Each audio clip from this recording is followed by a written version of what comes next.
You are watching ABC's Wide World of Sports.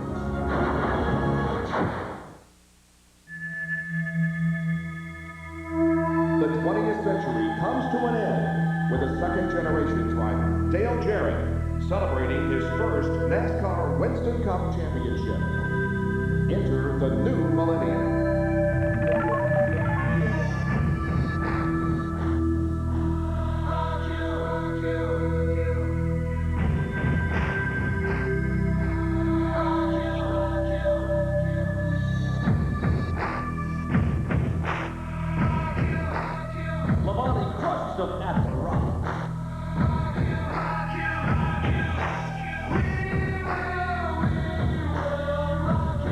The quest for the cup continues.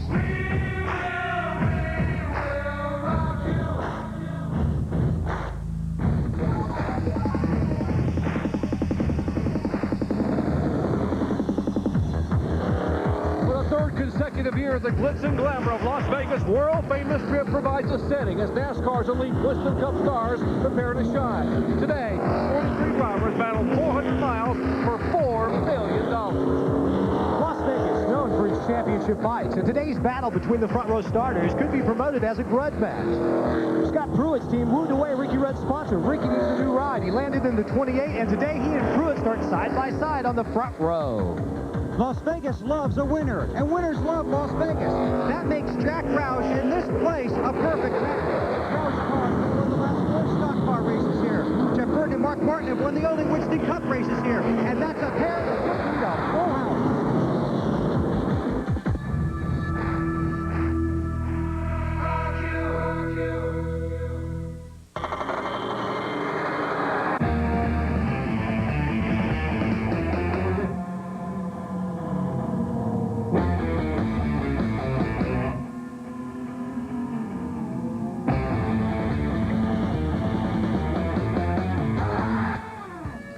Live from Las Vegas Motor Speedway, ABC Sports presents live coverage of the third race of the 2000 NASCAR Winston Cup season, the CarsDirect.com 400.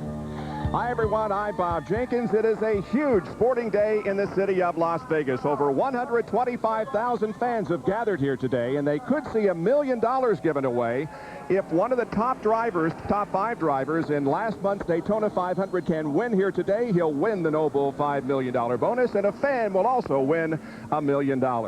But the real story is the weather. The last couple of days have been sunny and warm. Today it's significantly cooler. We have an increase in the wind, and we have a cloud cover. So how will that affect the running of this race? Well, let's find out from our experts. Former NASCAR Winston Cup champion Benny Parsons, and the man who helped the Rainbow Warriors and Jeff Gordon win 3 NASCAR Winston Cup championships. He'll be with us for all of our ABC NASCAR telecasts this year, Ray Evernham. Well, Ray, we keep talking about just how much the weather changes these cars. What kind of changes did the crew chiefs make from yesterday afternoon's practice till the race day today? Well, besides the ever-critical engine tuning, the overall temperature is down. Brings the engine temperature down. The only way to get the engine temperature up is to put more tape on the front. Put more tape on the front creates more front downforce. A car that has more front downforce turns better, passes better. Looking forward to a good race. Thank you very much, Ray. Bob, it ought to be very exciting because the weather's going to help. A lot of factors that will determine who wins today's race. Let's take a look at the Walmart Tire Center starting grid. Ricky Rudd and Scott Pruitt are on the front row. 8 of the top 15 starters have never won a NASCAR Winston Cup race. And Benny, it's a nice blend of young drivers and veterans in the top 15. Dale Earnhardt Jr. had to be so excited after that qualifying run on Saturday. Was on the pole for a long, long time. As you look back at 16 through 30, once again, Matt Kenseth continues to impress here in the year 2000.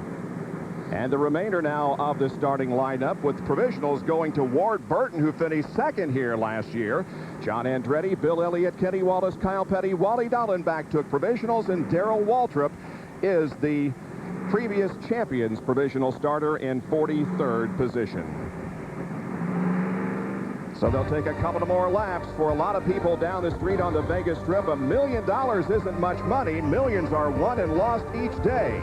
For 5 competitors, Dale Jarrett, Jeff Burton, Bill Elliott, Rusty Wallace, and Mark Martin, they will take home the Noble $5 million bonus if they can be first under the checkered flag here this afternoon. There's Mark Martin. He'll be carrying the Conseco onboard camera this afternoon. The signal has been given to the field 1 lap before the green flag.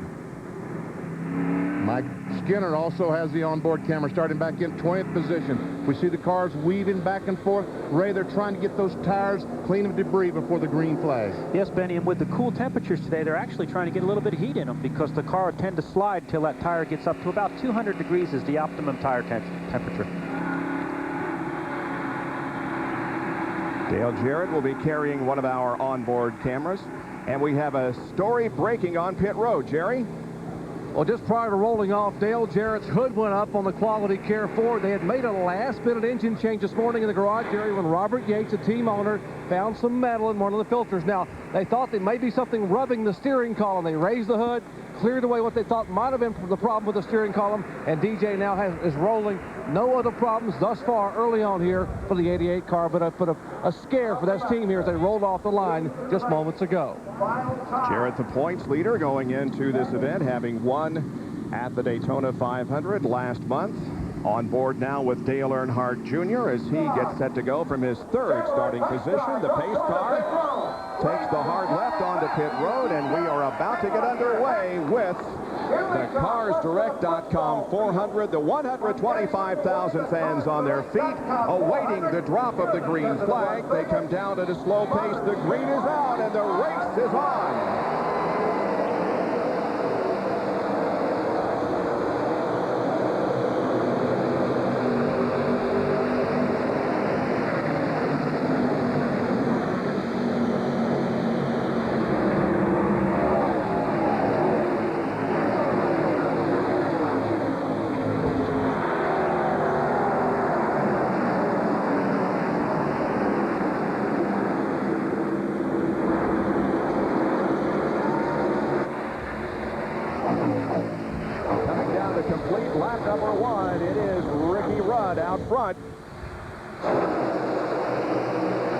Huge battle going on for fourth spot as Bobby Labonte has that spot. They're 3 wide down the middle of 1 and 2, and a battle for the lead as Dale Earnhardt Jr. comes off 2 underneath Ricky Rudd. Has a good run coming off the second corner, entering turn number 3. Earnhardt Jr. gets the lead, and Mark Martin comes with him, dropping Rudd back to third.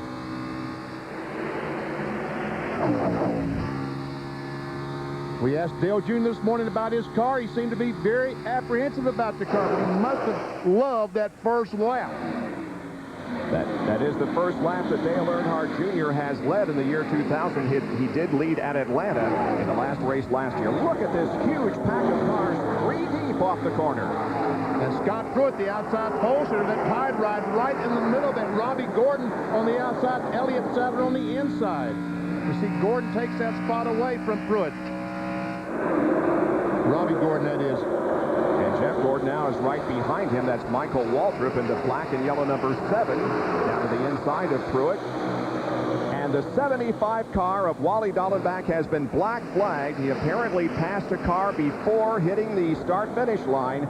You can on the outside, but if you pass from the inside, it's a penalty, and that apparently is what happened to Wally Dallenbach. Pruitt still in the gym, right in the middle. Once again, of a 3-wide battle. As Johnny Benson goes by on the outside, Benson on the inside, Rusty Wallace goes by on the inside, and we see some raindrops starting to hit our camera lens.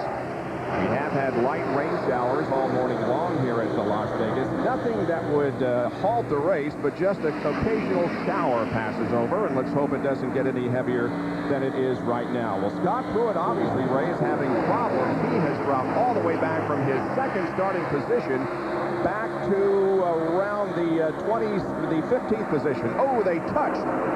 And up front, it is Mark Martin now getting to the inside of Dale Earnhardt Jr. And at the line, Mark Martin has the advantage by about a half a car length. Going back to Scott, some of the things that you have to learn as a rookie is what your car is supposed to feel like when you're ready to start a Winston Cup event. And it's hard for those guys to know exactly what that car is going to feel like, and he is going backwards just a little bit. For a taste of the race, let's check out our Jimmy Dean onboard telemetry. On board with Dale Earnhardt Jr., the Miles per hour on the top, the RPM in the middle, and if he should hit the brake, which he will going into the corners, you will see how much braking he will use. And look at those RPM, 8,900 I saw going down in turn 1. This cool air is making these cars, these engines perform better and accelerating the RPMs. It might be too many RPMs for 400 miles. They've been creeping up on engine development, and they'll turn those things right around 9,000 RPM for 500 miles. That's about the normal. And not have a problem. Good. All right, here's Jeff Gordon doing battle with Rusty Wallace. Battle back for the 15th position as the Robbie Gordon of 13 is in 14th. Here comes Matt Kenseth in the yellow and black number 17 car. Behind him is Joe Nemechek, who drives number 33 this year. Robbie Gordon in that multicolored car just ahead of Wallace and Jeff Gordon. And Jeff now heads for the high side of the racetrack off corner number 2. And Jerry Punch, Scott Pruitt continues to fall back. He is way back now in the 31st position. Bob Scott is driving for a Cal Wells team, a brand new race team in NASCAR this year. So when they came here to test, they worked primarily on qualifying, not on race setup. You see, they got to qualify. They don't have any points from years ago. So they qualified in the front row. But yesterday at happy hour, they were the 35th fastest car in the field, fighting a loose condition. That's what they're fighting right now. The car very, very loose. They're learning right now. Scott making only his second ever Winston Cup start in a stock car. Man. Wide, and Rusty decided to back off, and probably was a wise decision. Trust me, you want no part of a 3-wide situation here at the Las Vegas Motor Speedway. Daytona, Talladega, maybe, and Michigan, maybe, but not at Las Vegas. It is great to see him using that much of a racetrack this early in the race to have 2 and 3 grooves. Pretty exciting. We're watching back for the 16th, 17th, and 18th position, and Mark Martin gives up the lead to Dale Earnhardt Jr., and I don't think it was much of a matter of Earnhardt Jr. taking it away as it was Mark allowing Dale Earnhardt Jr. to go back in front. Well, Mark took the lead, and when he did not drive away from Dale Jr., he kept looking in the mirror, and that 8 car, that Bud car, was right there, so he said, hey, he's running a little bit faster than I want to go, so let me follow him for a while. He'll get laid back in that draft and just follow and wait for Earnhardt Jr. Hopefully his tires to get on, and he'll retake the lead or try to. Dale Earnhardt Jr., Mark Martin, Ricky Rudd, Bobby Labonte, and Jeff Burton, the top 5, 10 out of 267 laps completed. The CarsDirect.com 400 on ABC Sports. Brought to you by Brewery Fresh Budweiser, official beer of NASCAR. This Bud's for you. Quality care service at your Ford and Lincoln Mercury dealers. And Walmart. Brand name tires, oil changes, and more at your neighborhood Walmart Tire and Lube Express. Well, the crowd here at Las Vegas is all bundled up and trying to stay dry. Right now, we're in good shape as far as the rain is concerned. However, we do have a very, very cool breeze that's blowing over the racetrack. They're the top 4. Dale Earnhardt Jr. leading Mark Martin. Running in 3rd position is Bobby Labonte. And 4th right now is Jeff Burton. Burton, the defending champion of this race. And here comes Martin once again, taking a look to the inside of Dale Earnhardt Jr. You know, Ray, when we go to Darlington in a few weeks, they will wear out a set of tires there in no time because of the abrasiveness of the racetrack. But here it's a nice, smooth racetrack, and I guess the main concern is not tires, but it's fuel. That's when they will have to pit. That's right, Bob. Goodyear brought a real good tire here to Vegas that will run a fuel stop. The one thing they have to be critical about is how much air pressure they build up in that tire.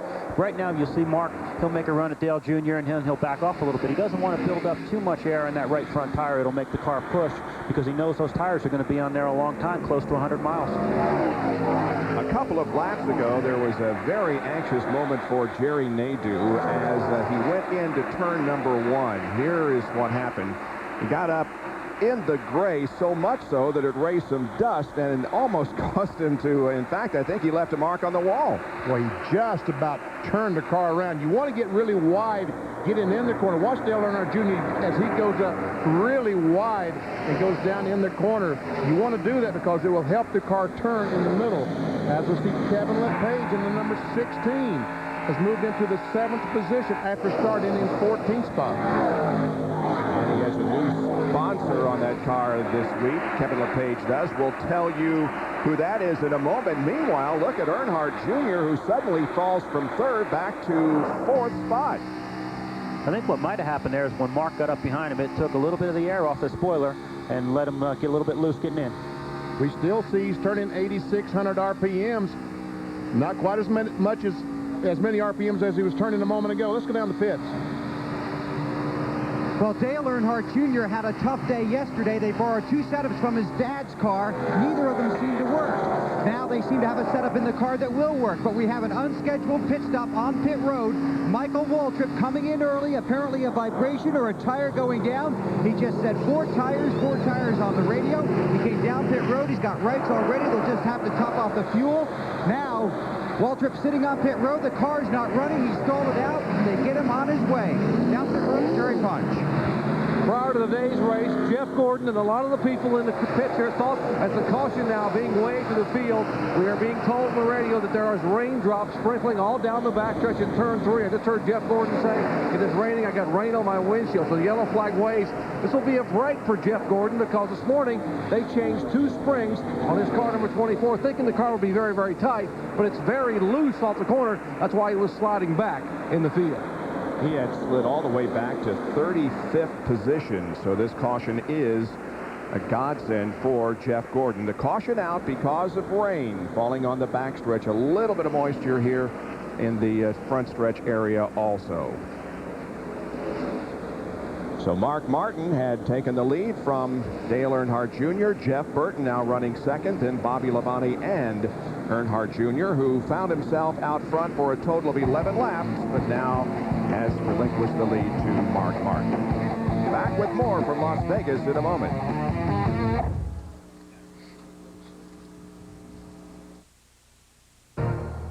This wide-weighted sports update brought to you by Mobil 1. Nothing outperforms Mobil 1. Here now, Robin Roberts. And you can see raindrops there in Las Vegas at the CarsDirect.com 400. We'll get you back out there in just a moment. First of all, college hoops and an important Big East matchup between St. John's and Miami. With the win, which would be St. John's 9th in a row, they would take the top seed in the upcoming Big East Conference tournament. A loss, and Miami would share it with Syracuse. And Eric Barkley, he was back after a 2nd suspension, but Mario Bland ties the game, so they go to overtime, and Eric Barkley has his layup blocked by Elton Tyler, and Miami with the upset.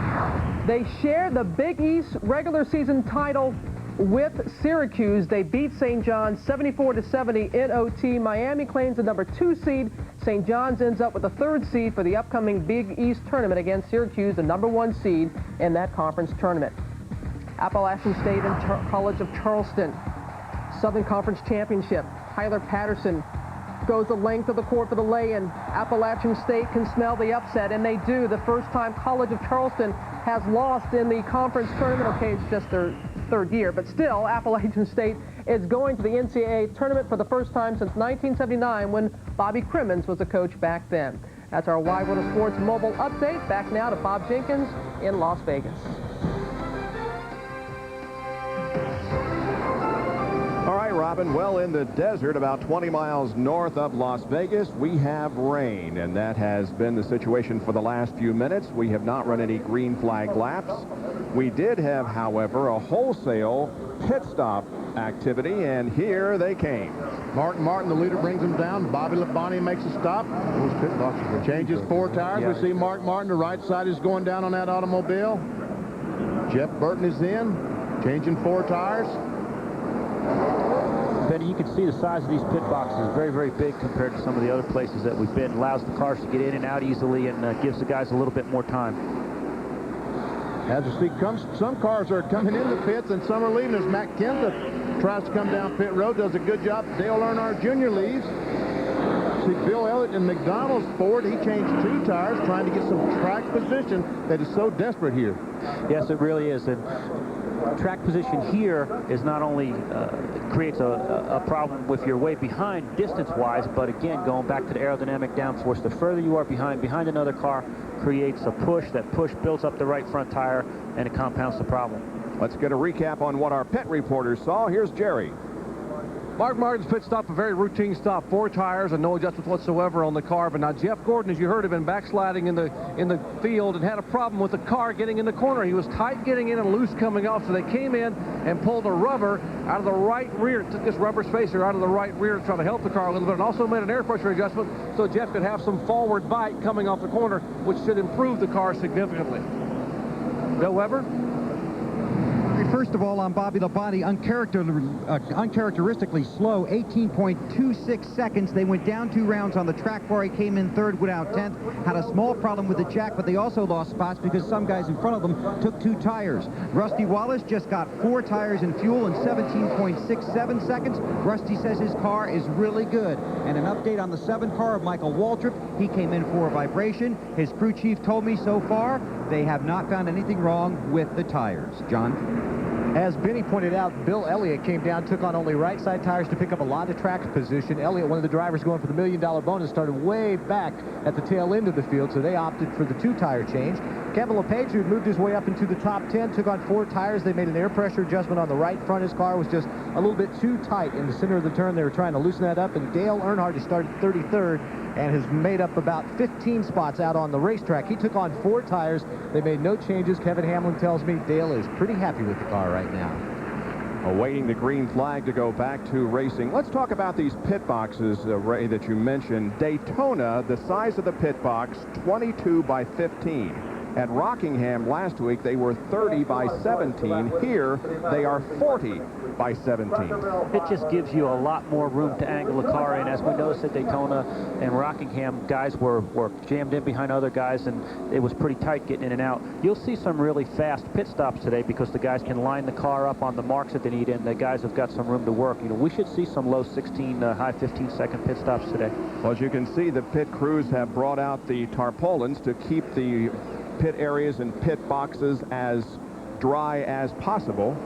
And they had to take the tarp off the 25's pit as Nadeau comes down pit. Watch him making adjustments on both sides of the rear springs, and someone is under. What are they doing under the car there, Ray? Do you have any ideas?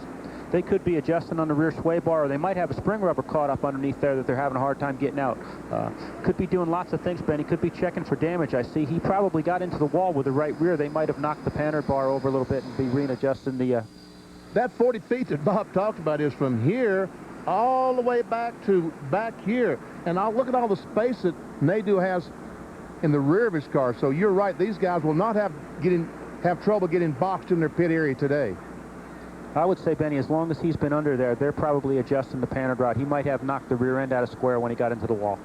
He did we can see the damage on the right rear quarter where he hit the wall. Did hit it pretty significantly a few laps ago when he got up high entering turn number 1. Well, the track crews are out there trying to get the track in raceable condition once again. We are still under caution. Kyle Petty, who didn't pit, is the leader. Welcome back to Las Vegas Motor Speedway, still under caution. The shots from our Pennzoil copter cam, which is hovering over this 1.5-mile facility. And as you can see from their camera lens, and we can't change it like we can the onboard cameras, a little bit of moisture on it. But when we go down into Dale Earnhardt Jr.'s onboard camera, you can see that there is no rain on it. And along the front stretch here at the broadcast booth, we have no rain. So as soon as those trucks that Dale Earnhardt Jr.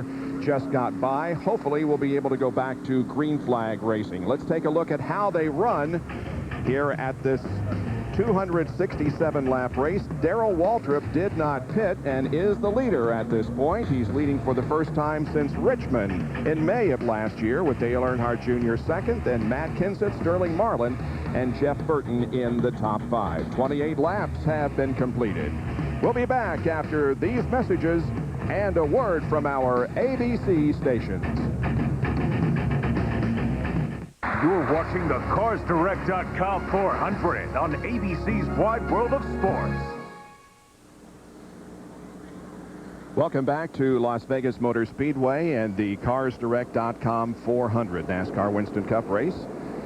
We had hoped to go back to green. However, there's an object on the racetrack, or there was, and that has delayed the flying of the green flag. And there is the piece of debris right there. Looks like at the exit of pit road. What is that, Ray? Looks like spring rubber out of somebody's car. Look, 3/4 spring rubber, and it looks like it might be out of number 9 car. It's marked on there, and we'll find out whether it's to the front or rear if Stacy starts complaining here pretty quick. That little handle is how they jerk, when they take the tire off, how they jerk that spring rubber out of the spring. Let's get a pit update from Bill Weber.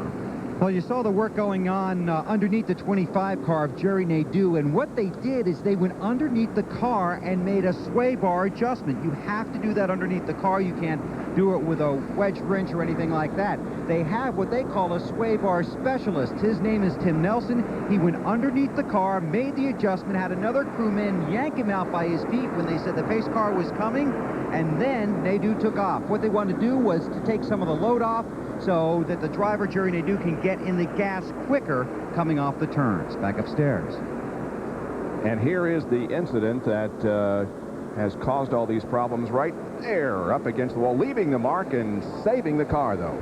And just brushing the tire against the wall, and I'm sure that shifted some things over in that Michael Holligan car. Down to Jerry Punch.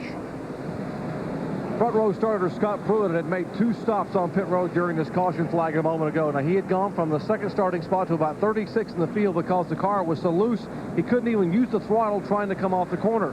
The first stop they made was for 4 tires. The second stop they came in, they unhooked the rear sway bar. Ray Evernham, you can explain what that does, but there's Doug Reichert, the crew chief. He made the call to completely unhook the rear sway bar to try to help the race car, which is just slipping and sliding all over the track. But when they unhook the rear sway bar, Jerry, what it does is it's like reducing the right rear spring rate. You hear people pulling spring rubbers out. Reducing or unhooking the rear sway bar just allows the car to have a little softer right rear spring in it. Scott has dropped all the way back to 35th position from his second starting position. Well, again, we are being delayed as far as the green flag is concerned with a little bit of moisture that continues to fall over the racetrack. Nothing hard, more of a mist, but it is continuing to hold the yellow flag out.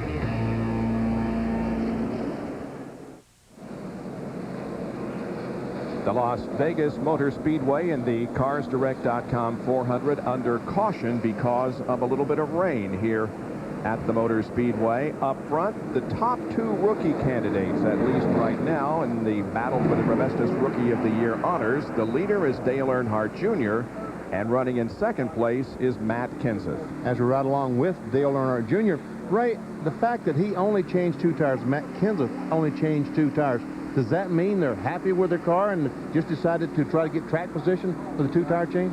I think track position was part of it, Benny, but both of those guys might have felt like their car was just a little bit tight. And on a racetrack like this, sometimes if you only take 2 right side tires, it'll let that car roll through the middle of the corner a little bit better. When you give up that left side grip, sometimes the car will actually get faster. Well, Ricky Rudd is the winner of the Bud Pole Award for the race here at Las Vegas. He won the pole on Friday afternoon with a new track record. Now he joins Dale Jarrett, who won the pole at Daytona, and Rusty Wallace, who won the pole at Rockingham, as entrants into the 2001 Bud Shootout at Daytona coming up next February. All pole winners in the year 2000 will battle in the Bud Shootout at Daytona next February. And of course, the winner of the Bud Shootout qualifier will also get an entry into the Bud Shootout. And Jeff Gordon is on pit road. And they're changing right side tires, something they did just a few laps ago. Going around changing the left side. Ray, why would they be changing 4 tires when they just did this? Well, they might have thought a little bit more about what the car was doing, as they said it was tight in, loose off, and they made a spring rubber change, but they might have just decided to make a nut. Well, I see them working up under the left front. They're probably doing another spring rubber change there, and maybe a tire pressure change. Sometimes you just can't fix a car that's doing 2 different things with 1 change, so they've thought about it some more. They were at the back of the pack anyway, decided to give up track position and get the car fixed. Now, Ray, is this long caution period that we're having here, is it good or is it bad? Does it give the... He's going to get lapped. I believe he's going to get lapped. Is he or isn't he? No, the paddle looked green. He did look green. Oh, he just barely made it out of the pits. Barely made it out. We see the pace car on the racetrack, and wow, that was close. Very close. All right, is this good or is it bad? Does it give the crews and the drivers an opportunity to talk, or is it more bad than it is anything else? Well, Bob, again, it depends. It gave Robbie and Brian and the guys a little bit extra time to think about what they wanted to do, but by the same token, nobody's really run long enough to see what this racetrack is going to do yet. You didn't have your first set of tires on there long enough, and I really believe this track is going to be a lot different at the end of this race than it is right now. So I just think they need to run some more before they can start making major changes. You know what, Jeff Gordon and those guys that time, I noticed the lap before that, a couple laps before that, the pace car had started running faster in trying to let these race cars drive the racetrack out. Normally it runs 55 miles per hour. They had gotten up to about, there we see, the speed right now is 80 miles per hour, and Jeff Gordon and the crew was not expecting that. They thought they had a lot more time than they had for that change. So they continue to try to get the track dry and in racing condition here at Las Vegas Motor Speedway. We'll take another break and be right back with more.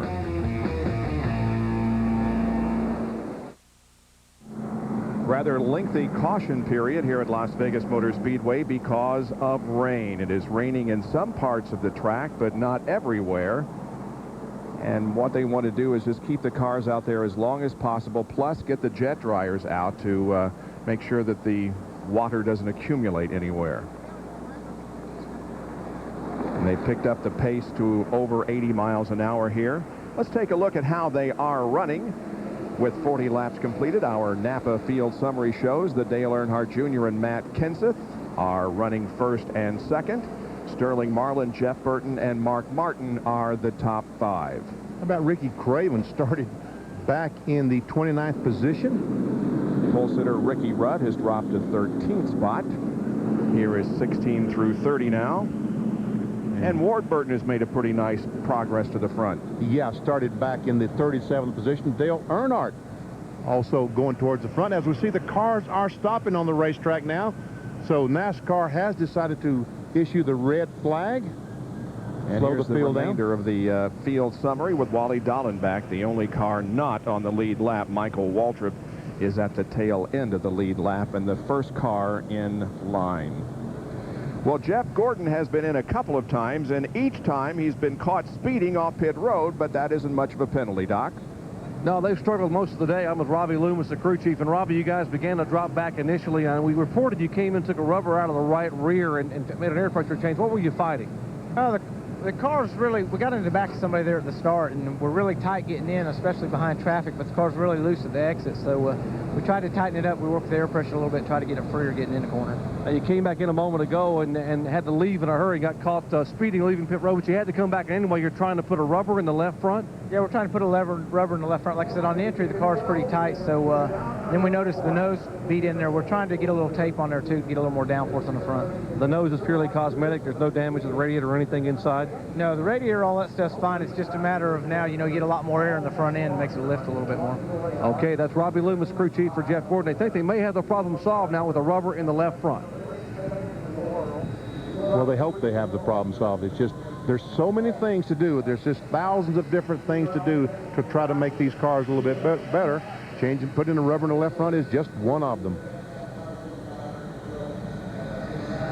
Under the red flag, the teams are not permitted to work on the cars. They must remain without any work being done on them. And NASCAR is only allowing 2 crew members per car to go down and put the cover on the car. As we see Earnhardt Jr. getting out of his car, we see the tarp there. These 2 crew members will put tape on the gas tank to make sure the gas where you put the gas in the car, to make sure no moisture gets in there. And Benny, when you can't go out to your car, what you want to do is, if you want to communicate to your driver, you'll walk over and see him or get him to come over and see you, and you'll start to try and make a plan for the rest of the race. If your car is not good, as they are with the 24 car, they're going to work on options. If it does this, here's what we're going to do. If your car is good, you're going to start to decide, hey, what's our fuel mileage look like? Do we think this race is going to go all the way?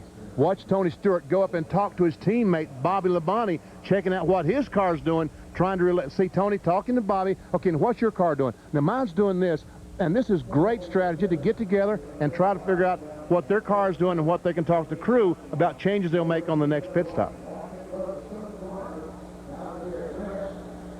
They'll start using their hands in a minute to describe, see, That's a driver thing, huh, Ben? Yeah, you got to use your hands to tell what the car's doing.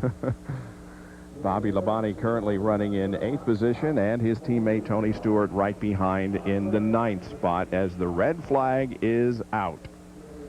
See Ricky Craven climbing from his car. The purple number 16 is Kevin LePage. First time you've seen that color this year. Mentioned a little bit earlier that he does have a new sponsor on that car, and it is FamilyClick.com, one of the family websites. There is Ricky Craven, who's taking a drink of Gatorade as he's awaiting the weather to move over the racetrack and the track to be put back in racing order. Joe Nemechek also is outside his car watching the weather. But for right now, we have 40 of the 267 laps completed as Kenny Wallace runs across the infield grass. We'll be back after these messages and a word from our ABC stations. The CarsDirect.com 400 on ABC Sports. Brought to you by Conseco and Polaris, proud manufacturer of the Sportsman 500, the best-selling automatic ATV in the world.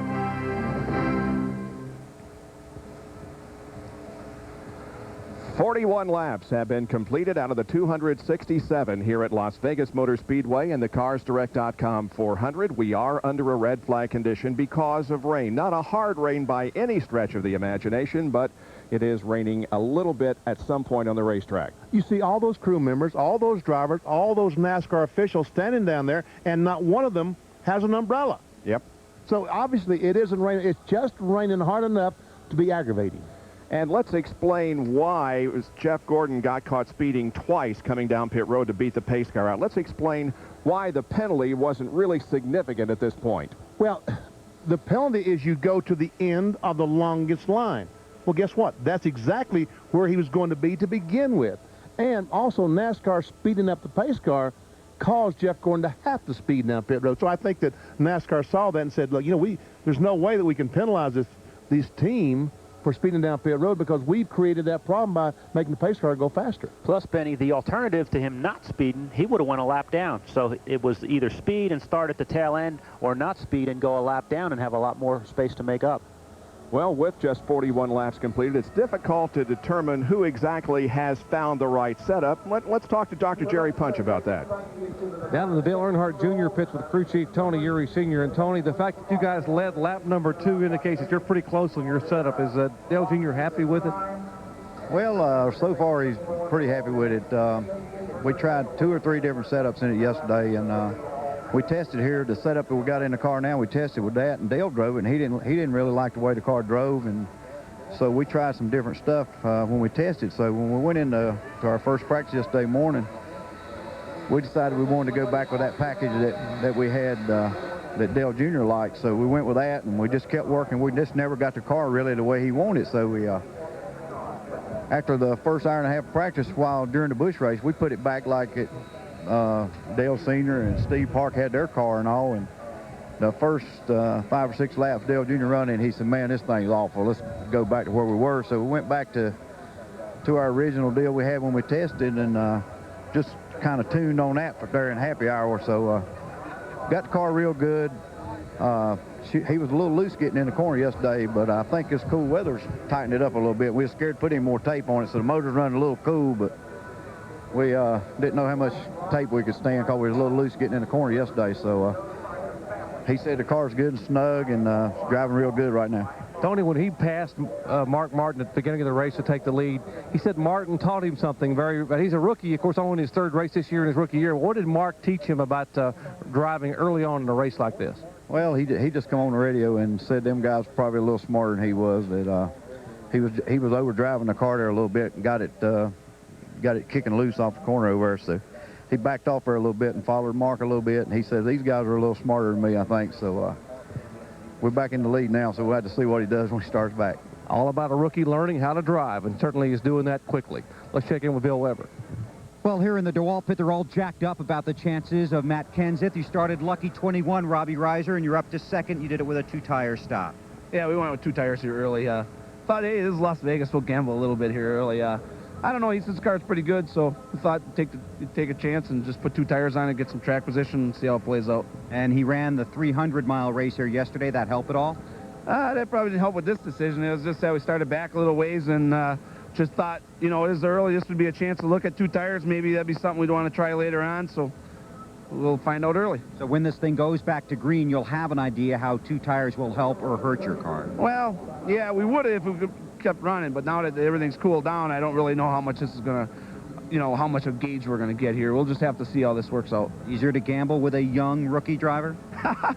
I don't know. Either that I wasn't real smart and put 2 tires on or something, but we'll just try and we'll see how it works. Okay, best of luck to you. Thanks. That's Robbie Reiser here in Vegas. Most people stand on 17, and Robbie and his crew hope to be standing on top of 17 in victory lane at the end of the day. John? Sterling Marlin also took on right side tires only. I'm with his crew chief, Scott Eggleston, and he is in 3rd place. Just a track position move there? Well, we lost all our money in the casino and couldn't afford the tires. Our left sides were looking real good in practice, and we didn't wear them out at all. So we just took a gamble to get a little track position. Knew it was going to be raining a little bit, get a little time to cool the left sides down. So car's handling good, so it should be okay. Has Sterling said anything about it since the red flag has come out? I mean, have you guys been able to talk at all about what you might be doing the rest of the day? No, he's just riding around. I told him he's still in 3rd there. And he said that car was handling good there. But he didn't want to, I asked him if he wanted a sandwich or anything, and he was okay. No, he didn't say anything. He said the car is just driving good, and we're just try to get a little track position and go from there. So how much did you guys really lose? Sorry, I didn't mean to put you on the spot there. No, I didn't lose. I don't know. Some of the guys lost a little, but everybody's about even. All right, Scott Eggleston, crew chief for Sterling Marlin, currently sitting in the 3rd place after that right side tire change. Dale Earnhardt Jr., Matt Kenseth are 1st and 2nd, then Marlin, Jeff Burton 4th, and Mark Martin is in 5th position in this red flag period with 41 laps completed. Well, while we wait out the weather situation here and while the trucks continue to try to dry the track, we're going to take a break and send it back to our ABC Wide World of Sports studio in New York. And here's your host, Robin Roberts.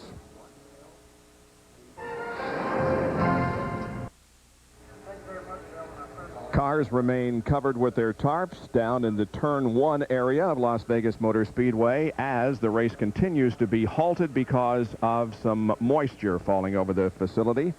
And we just now hear that the drivers have been ordered to their cars, so that's a good sign. We should be back racing before too much longer. Dale Earnhardt Jr., the leader of the race, begins to move toward his car, and Mark Martin prepares to get in his number 6 Valvoline Ford. So we'll take a break and be back with more, hopefully, green flag racing in just a moment.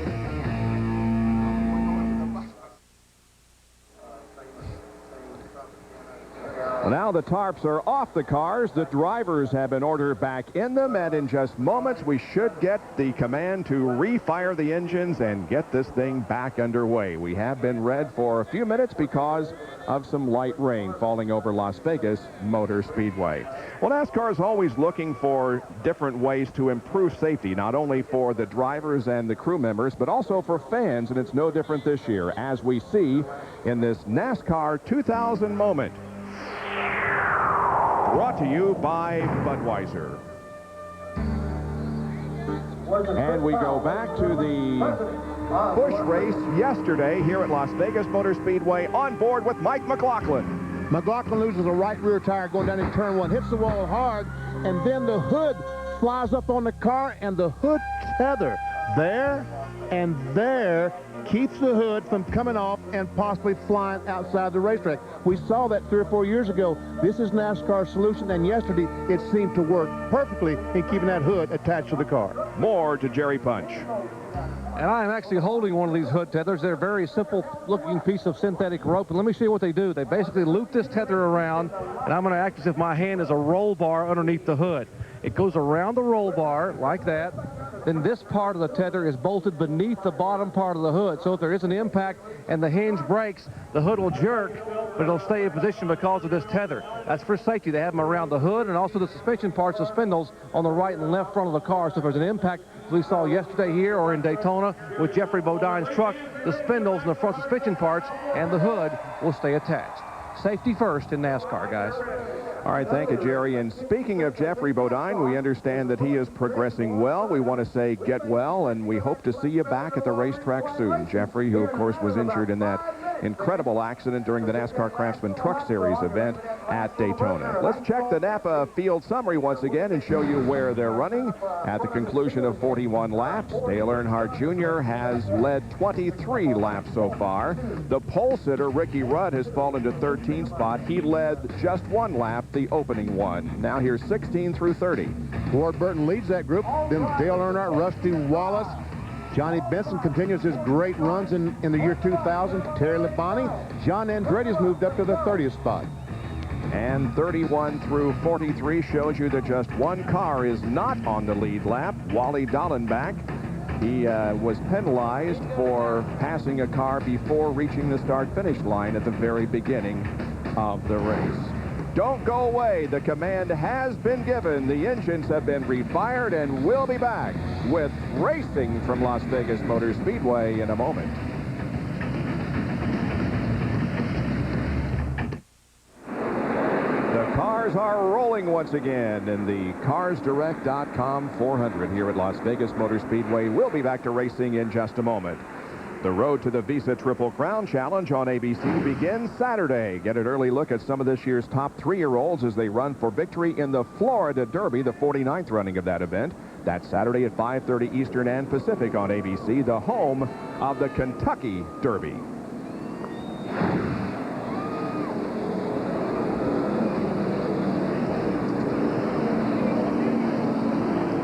Well, as we await the drop of the green flag, Bill Weber with the crew chief on the defending series champion in NASCAR Winston Cup, Dale Jarrett. And that'd be Todd Parrott. First of all, this morning your hood did go up on pit road. What happened there, Todd? He thought he felt like maybe something was rubbing the steering shaft. I mean, we changed motors this morning and, just wanted to check, make sure there wasn't nothing rubbing the steering shaft. How's the car been so far today? Just a little bit tight. We got the car really good yesterday afternoon, happy hour, and, we're probably going to pay a little bit of a price until we get some air pressure, some wedge adjusted, but I think all this stuff passes over, racetrack gets slick, we're going to be pretty good. And you'll stay out for now? Yeah, we're going to stay out right now. Okay, and you've got some guests here with you, huh? Yeah, we got a couple friends from Thursday, the guys that flew me and Robert on the F-16, got Craig Baker and my man Max Bluto. These guys, the deal pre-race show, the F-16's going over. I can't put into words the feeling that it is to actually get to fly one of those things. I actually flew an F-16 for 25 minutes on Thursday. Most incredible thing I've ever done. So these guys, my hat's off to them. I knew you could do it. Yeah, it's an awesome feeling, and I didn't get sick either. A couple other guys with me got sick. Hey, good luck this afternoon. Thank you very much. And of course, the Air Force Base is right across the street, and Captain Craig Baker in the red jacket and Captain Jack Maxner in the blue jacket took Robert Yates and Todd Parrott for quite a ride here earlier this week, and they enjoyed every minute, well, almost every minute of it. Sounds like Bill may be bucking for a ride in one of those, doesn't it? Sounds to me like it. I wouldn't do that for anything. Well, pit road is open, and some are taking advantage of it. See Bobby Hamilton, the first car down. Scott Pruitt once again is coming down pit road. And I know that we see Scott Pruitt in the Tide Ride coming down pit road. I know that he and the crew, Doug Richard and the crew, have had long conversations during this red flag, and they've decided whatever changes they're going to make need to be made now. Bobby Hamilton, the Kodak Film Chevrolets in the pits, changing 4 times. Bill Weber? Well, for Scott Pruitt, rather, it was just fuel, so obviously the track position not a factor for these guys. They wanted to come in and top off. That way they might have a little bit advantage if this thing stays green for a long period of time. Derek Cope, Stacy Compton also on pit road, the 75 of Wally Dallenbach, and Bobby Hamilton also coming off of pit road. Now these laps under caution here are counting, so 43 have now been completed as Bobby Hamilton stays under that 45-mile-an-hour speed limit down pit road. When he reaches the final yellow mark, he can accelerate on the warm-up lane there to the inside of the actual racetrack. Well, the pace car leads the field out of corner number 4 here, and when they hit the line, they will be given the 1 to go signal, and the red flag time amounted to just 20 minutes. We'll probably get to see right now whether or not the 2-tire stop is going to work for some of these guys. The bad thing for the guys that took 2 tires, when you have hot tires on a car and they cool back down, they go through a heat cycle, sometimes they don't act the same. So 2 tires might have been a good idea if they could have kept running, but now the tires had a chance to cool off. It might hurt those guys. So if the car isn't right, they don't know if it was the 2 tires or the fact that the left side's had a chance to cool.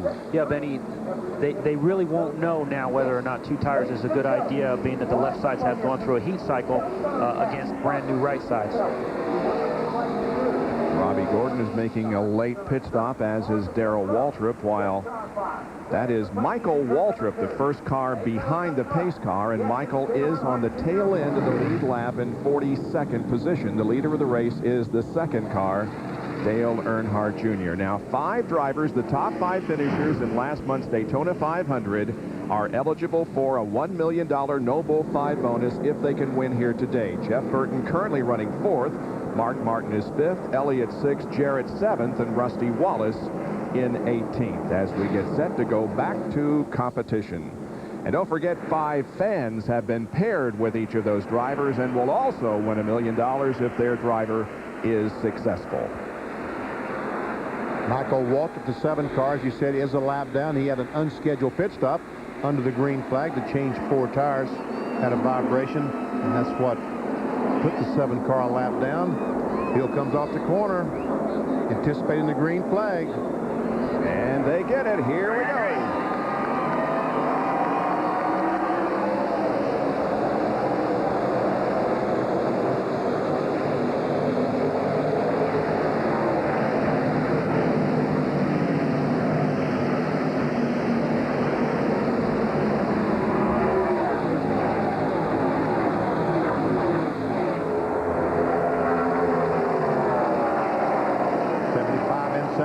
Back in the 75, Waltrip in the 7. Both those cars are on the tail end of the lead lap now. And of course, both want to try desperately to stay ahead of Dale Earnhardt Jr. or whoever is leading the race, so that we do have another caution. They can make up 1.5 miles.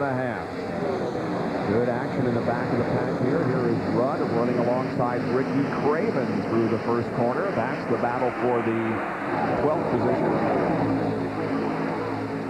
77 car, Robert Presley right behind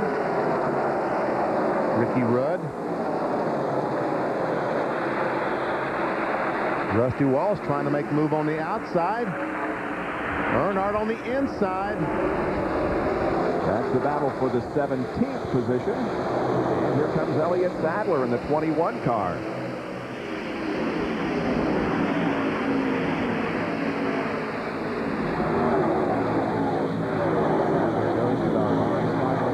Coming off the second corner.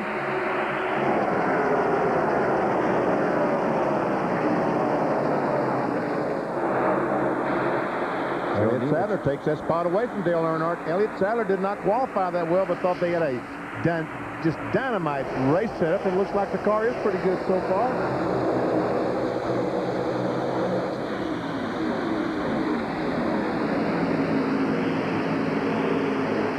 Oh, he washes out that time. That allows Earnhardt to get to the low side and battle with him for the position and taking the position. And now Johnny Benson may try to do likewise. That's green, number 42, is Kenny Irwin. Benson, who came into the season without a sponsor on that car, had such a great run at the Daytona 500. In fact, was leading with just a few laps to go. They secured Lycos.com as a sponsor on that number 10 car. There's Terry Labonte running behind Kenny Irwin. Also, Jimmy Spencer is back in this group of cars. But up front, there is a battle for second as Jeff Burton now comes up to make a challenge on the 17 of Matt Kenseth. Dale Earnhardt Jr., as you saw, the Bud car has been able to get by Darrell Waltrip as Mark Martin trying to get up and take the spot away from Sterling Marlin. A battle for the 4th position. Keith Simmons, a spotter for Sterling Marlin, telling the car was on the inside. And both of those cars that were trying to stay on the lead lap, namely Wally Dallenbach and Michael Waltrip, have been passed by Dale Earnhardt Jr., and so they are a lap down. Mark Martin in 4th spot. Bobby Labonte, Dale Jarrett, and Tony Stewart. Ooh. 3 wide down the front straightaway. That's the great thing about a wide, smooth racetrack. You can do things like that and get away with it. As Tony Stewart trying his best to get by Dale Jarrett. Jeremy Mayfield back there watching things in the mobile car.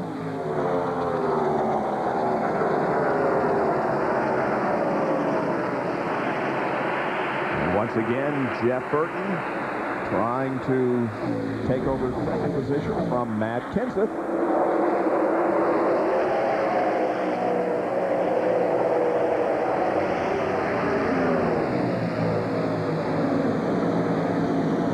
Kenseth trying to go up on the outside of Michael Waltrip, and here comes Burton on the inside.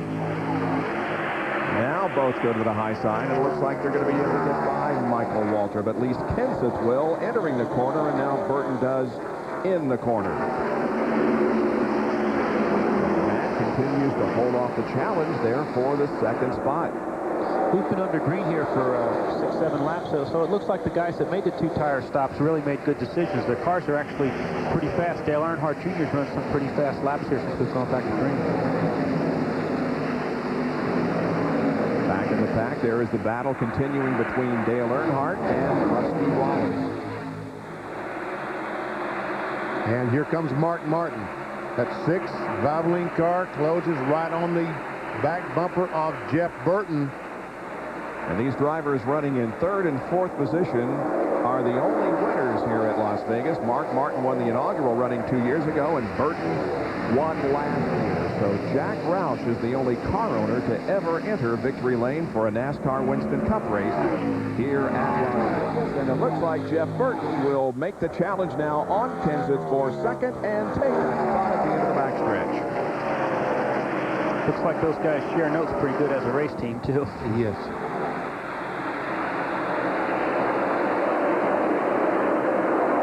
Martin goes to the inside and tries to put Matt back to 4th position.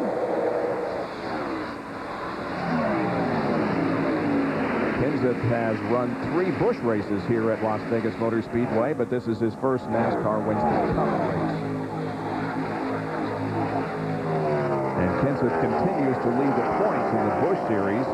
However, of course, he is not going to run every race in that series and therefore will not be a contender for the championship. But in the first 3 races, he's run very, very well. Here's a Napa field summary. How about that for a points battle, huh? All 3 manufacturers are tied at the moment. Jeff Burton is the leading Ford in 2nd position. The Chevrolet is Earnhardt Jr. leading the race, and the first Pontiac is 6th, and that's Bobby Labonte, the winner last week at Rockingham. Just 1 point separating Dale Earnhardt Jr. and Matt Kenseth coming into this race, and there are a couple of rookie contenders who were unable to qualify for this event.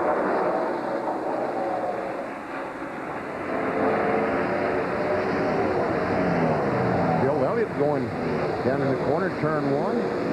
As we see that Bobby Labonte trying to get by Sterling Marlin. Bill Elliott has gotten a McDonald's Force by and taken over that spot. This is a battle for 6th. He won last week at Rockingham and is 2nd in the point standings. Got that car right on that white line through the corner. And that allows him to get a good enough run that he takes over the 6th position from Sterling Marlin. Well, not quite yet.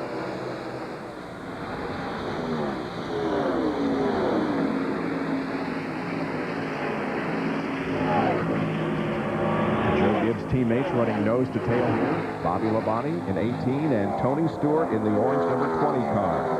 And again, Labonte tries to get to the inside of Sterling, but Sterling's car is doing well up there in that middle groove. And a battle for the lead as they go by the start-finish line. Earnhardt Jr. will lead that lap, but here comes Jeff Burton down in 1. I think he's going to take it, and he does. So if he leads coming around to the line, he will be the 6th leader we have had so far today in the first 59 laps. Dale Earnhardt Jr. has led the most, 41. Mark Martin has led 9. Kyle Petty has led 6. We'll be back after these messages and a word from our ABC stations.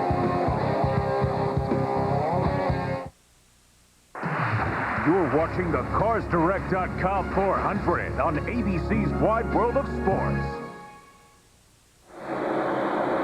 There are the first 3 in the CarsDirect.com 400 here at Las Vegas. That is Jeff Burton, followed by Dale Earnhardt Jr. and Mark Martin running in the 3rd spot. Well, the 2 Jack Roush cars have been in the class of the field for the last 2 years, but I'm really impressed with the job Earnhardt Jr. is doing.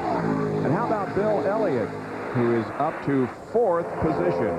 Our Super 8 serial scoring will show you that he started back in 39th position and is all the way up to 4th, although some of those positions were gained in a pit stop. Exactly. He was running 25th when he made that pit stop, only changed 2 tires and jumped from 25th all the way up to 6th spot, but obviously has a good race car and he's able to stay there. Spoke to those guys yesterday afternoon, and they didn't understand why the car didn't qualify better. When they untaped it, it ran the same speed, so they knew they had a good race car, just didn't qualify good. This is a brand new race car. It had never been on a racetrack until Friday's practice session prior to qualifying. So it is performing well here, at least in the first 66 laps of this race. It's really good to see in the year 2000 Bill Elliott back up front, where last year he was really absent. But Daytona finished 3rd, has a chance today to win the Winston Noble $1 million bonus. And it's really a good thing to see. And, of course, he won one of the twin 125s at Daytona also. Although it was a non-points paying race, it was his first victory in Winston Cup since September of 1994. They've got some new guys over there, and the communication and confidence is up. Mike Ford and Barry Swift won a championship last year with Dale Jarrett's crew, and there's a lot of confidence over there on that race team. You also got to be impressed with the run that Ricky Craven has given that number 50 car, as he is just outside the top 10, running in 11th position and battling alongside Jeremy Mayfield, Sterling Marlin, Johnny Benson. There's a real fight, a battle right there. And Craven now is starting to lose some spots. He's been making some ground up on the outside, but now it looks like that he's starting to slow down, or these guys, I guess he's slowing down, and these guys are catching him now on the bottom of the racetrack. Looked a little loose there, Benny. It might be a sign. I believe Ricky was one of the cars that took 2 tires, so we'll have to watch and see if those left sides might be going away on those guys. We're on board with Rusty Wallace. He currently finds himself in the 15th position for a taste of the race. Here's more Jimmy Dean telemetry. Rusty Wallace will touch that brake going down in the corner. Now he lifts his foot back off, back on the accelerator. And we'll watch as this thing just, the RPMs climbs down the RPM. On the camera, we saw a drop of rain every now and then. But just every now and then we get a drop. And that's the way it's been all day. It has not rained hard ever, but it's a couple of times rained enough to just make things difficult to race under. Rusty's car actually looked like it was a little bit tight. Did you see how far it came up off the white line in the center of the corner there? And Rudd is trying to... Right there in the center of the corner, the nose actually goes up towards the wall. Rudd's trying to take advantage of it, but cannot do it. So Rudd remains back in the 16th spot. And we talked about Bill Elliott and the 2 tires, and Ray Evernham made a comment how good he felt like the car was in race trim. The last lap, Bill Elliott, and this lap as well, Bill Elliott had the fastest lap of the top 6 cars. The leader of the race, Jeff Burton, ran a 158.219 last lap, and Elliott had a 159.7. So it was significantly faster, 1.5 miles an hour faster. And something happened to Mark Martin last time, because he only ran 156, so he evidently got picked up a push or a loose condition, had to back off the throttle. Here comes Bill off the corner. Car's really looking good. He is one of the drivers eligible for the Noble $5 million bonus. And it's his first attempt at winning the $1 million bonus since he won the million back in 1985. It wasn't the Noble 5 program then. It was the Winston Million, and he won the very first year that was up for grabs. And we can see, again, more raindrops on the camera lens as Elliott comes through turns 3 and 4. And once again, last lap was the quickest car on the racetrack. That's the leaders that we see direct in front of him. And once again, Bill Elliott, quicker than the top 3 cars as he closes in, gets closer and closer to those 3 cars. He's running about 2.3 seconds behind the leader. Our nation's red on-track interval will show you that Elliott has reduced the interval between himself and the leader, Jeff Burton. On lap 68, it was 3.5 seconds. Now it's 2.5. And you see, Ray, isn't that great to see just those consistent speeds each and every lap and consistently faster than the leader? Yeah, when you're that consistent, that means the car is very comfortable, and it's very comfortable like that. You can make up a lot of ground. Starting to rain pretty good here, Trent. Yeah, we can see it. As we follow the cars around the racetrack with the camera, we can see the rain hitting the lens of the camera. We saw on board the Super 8 onboard camera from Elliott, some raindrops. Here is the battle for second, and Mark Martin takes second from Dale Earnhardt Jr.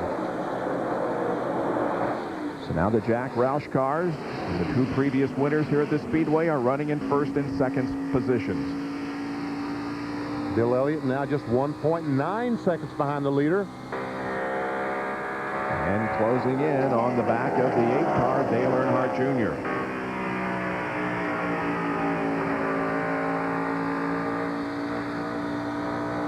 Here's another Napa Field summary showing you the points right now. Bobby Labonte has taken over the points lead from Dale Jarrett, and Mark Martin has moved to second position. Bobby Labonte is running 5th, and Jarrett is running 8th. This goes to show you how close the point standings are just 2 races into the season. Scott Pruitt has been lapped. The driver who started on the outside of the front row, the rookie contender, has gone a lap down here on the 77th circuit. And now he, along with Michael Waltrip and Wally Dallenbach, are the 3 cars not on the lead lap. And also Mark Martin is able to pass by Scott Pruitt. And look now at Bill Elliott, who has caught Dale Earnhardt Jr. This is the battle for third. And into the first corner, Elliott goes to third. Wow. Impressive run today for Elliott. Impressive season for Elliott. And he just stands on the accelerator and drives away from Little E. And Jerry has more on Earnhardt Jr.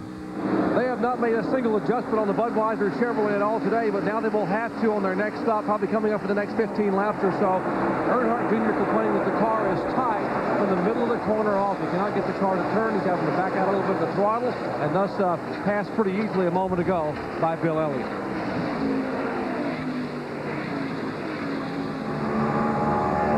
Ray, the raindrop we're seeing on the lens of these onboard cameras, it looks like a great deal, but at 170 miles per hour, it doesn't take a lot of rain to look like a great deal, does it? No, Benny, it doesn't. And as long as the cars keep circulating around the racetrack, they're probably keeping the racing groove pretty dry. It's really unnerving to a driver to see raindrops hitting the windshield, but sometimes that moisture just doesn't get on the racetrack. And we have Elliott Sadler on pit road. Jerry Punch is right there. And at 45 miles per hour, scheduled pit stop for Elliott Sadler, sophomore season driver. Citgo crew going over. They will change 4 tires. On his previous pit stop, he was complaining the car was tight in the center, but loose coming off the corner. They had made a wedge and an air pressure adjustment. Thus far, no wedge change here, just air pressure only for Elliott Sadler. Left side tires only, get it full of fuel. He says the car will not turn off the corner. That's why they made the air pressure adjustment. The car's still a little bit tight as he exits pit road. We talked about a moment ago Bill Elliott and how he's closer and closer. How he was the fastest car on the racetrack. Well, Mark Martin looked up in the mirror and saw that, or someone told him that, because he has really picked up the space. We see Mark up there as he closes in right on the back bumper of Jeff Burton. As he looks back from Mark Martin, as he looks back at Bill Elliott. Now, Mark Martin, the last couple of laps, has been running over 160 miles per hour. And the interval between second and third is about 1.1 seconds, and you can see the interval between first and second, not that much, just a matter of car lengths, as Jeff Burton has the advantage right now over Mark Martin with 81 of 267 laps completed. Bill Elliott, Dale Earnhardt Jr., and Bobby Labonte, the top 5.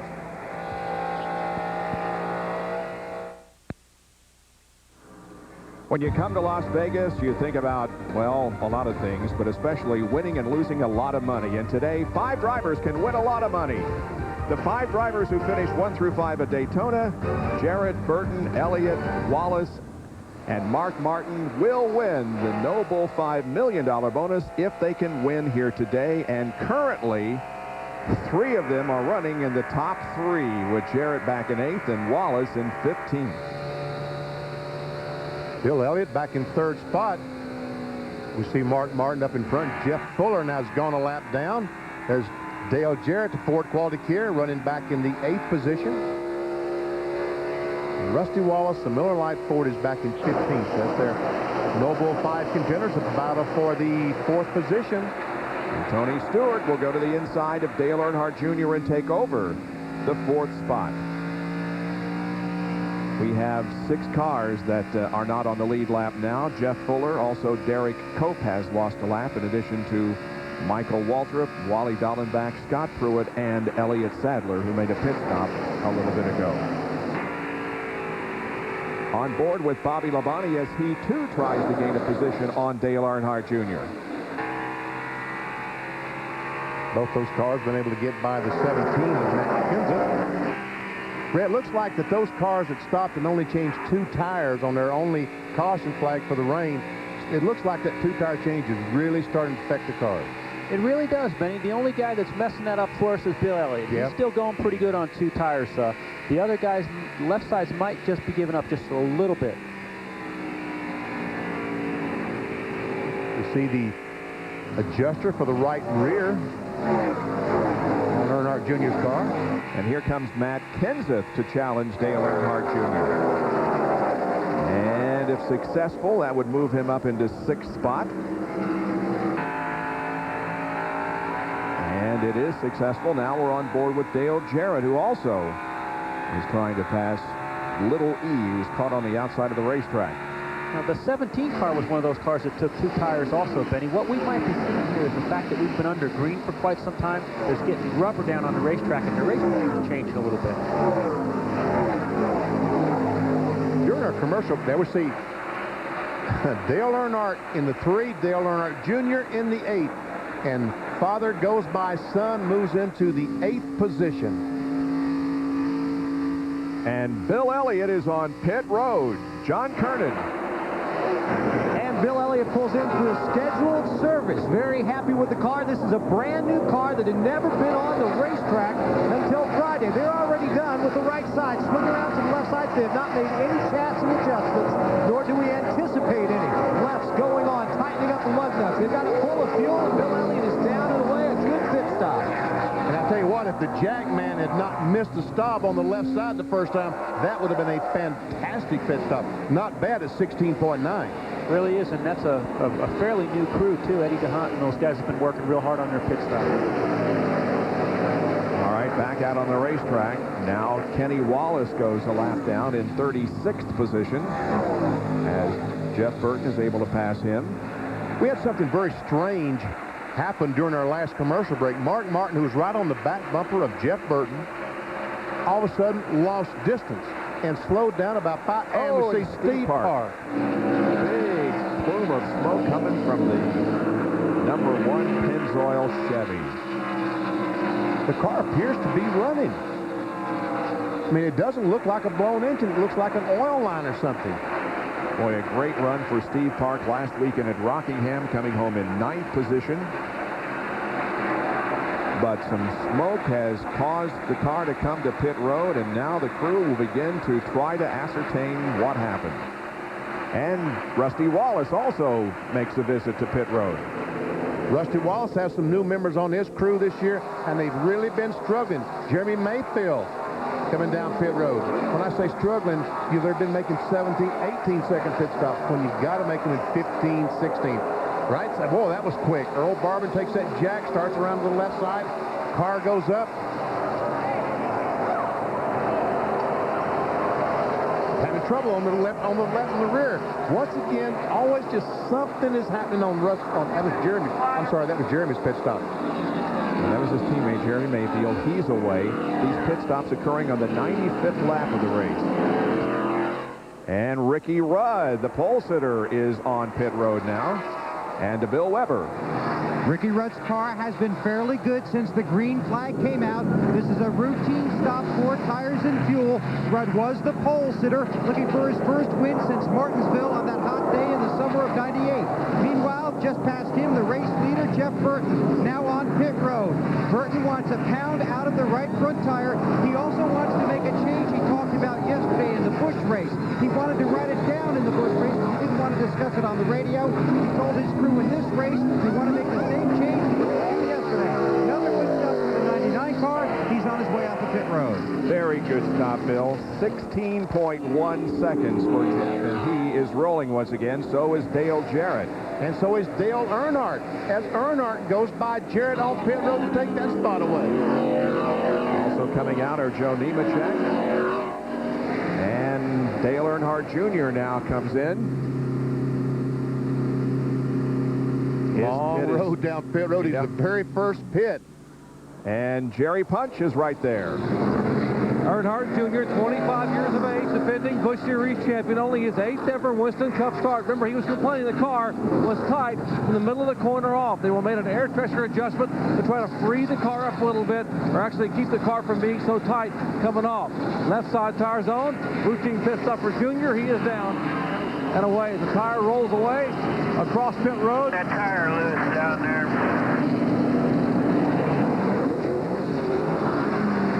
A lot of that in the first 2 races this year. Sterling Marlin's spotter, Keith Simmons, that was talking about the tires. We'll see Jerry Nadeau come down pit road. Is Robbie Gordon now in the 13 car is the leader of the race. He is off sequence as far as pit stops are concerned. He made one not too long ago and so picks up the lead of the race. Bobby Labonte is just ahead of him. There are the standings. Kenny Irwin, Ted Musgrave, Kyle Petty, and Jeff Gordon now make up the top 5 here at Las Vegas.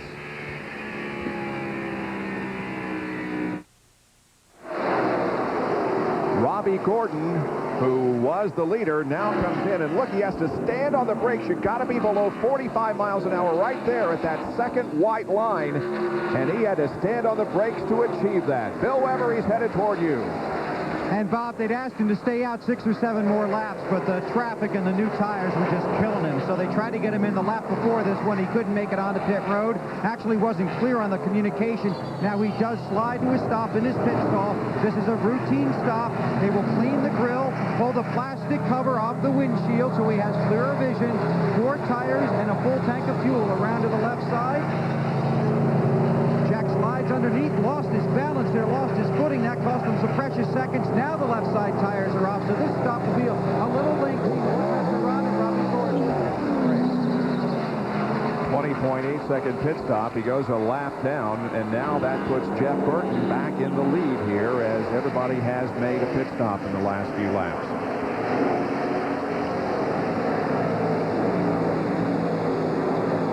Gordon accelerates off of the warm-up lane, and now the number 4 car of Bobby Hamilton comes in near John Kernan. Hamilton pulls in. It'll be a 4-tire change. They also trying to bump up the spoiler just a little bit, and we also will see a chassis adjustment as they're going to take a little wedge out of the car by making the adjustment on the left rear. They're swinging around to the left side, putting it on. They still, now the tire carrier reaches up, makes that half round out of the wedge, and Hamilton is down and away. 16.9 second pit stop for Bobby Hamilton and crew. Coming slowly down pit road, 45 miles per hour. Here's the speed limit on pit road. Battle for second spot as Mark Martin has caught Bill Elliott going in 3. He takes that spot away. We saw the big smoke from the number 1 car of Steve Park. The car has gone to the garage area. Jerry, watch the report. Bob, it is not good news. They came down pit road, raised the hood, and Paul Andrews said there were dents on the outside of the oil pan where apparently something in the bottom of the engine came apart and went slamming down on the oil pan and produced a number of dents. And the engine basically was locking itself up as he was coming down pit road. Steve Park climbed out of the car, very, very frustrated, slammed his fist on the roof of the car and walked away. Very upset. He hoped to be able to get another top 10 finish here like he did last week in Rockingham. And he had moved into the top 20 in points also, so a big disappointment for Steve Park. Overhead shots today are courtesy of the Pennzoil Copter Cam. Not a great deal of ceiling because of the cloud cover that we have, but nevertheless, the Pennzoil Copter Cam up there providing the overhead shots. And we're watching second and third place. Mark Martin and Bill Elliott. Up ahead by just about a second is the 99 car of Jeff Burton, the leader of the race with 107 of 267 laps completed.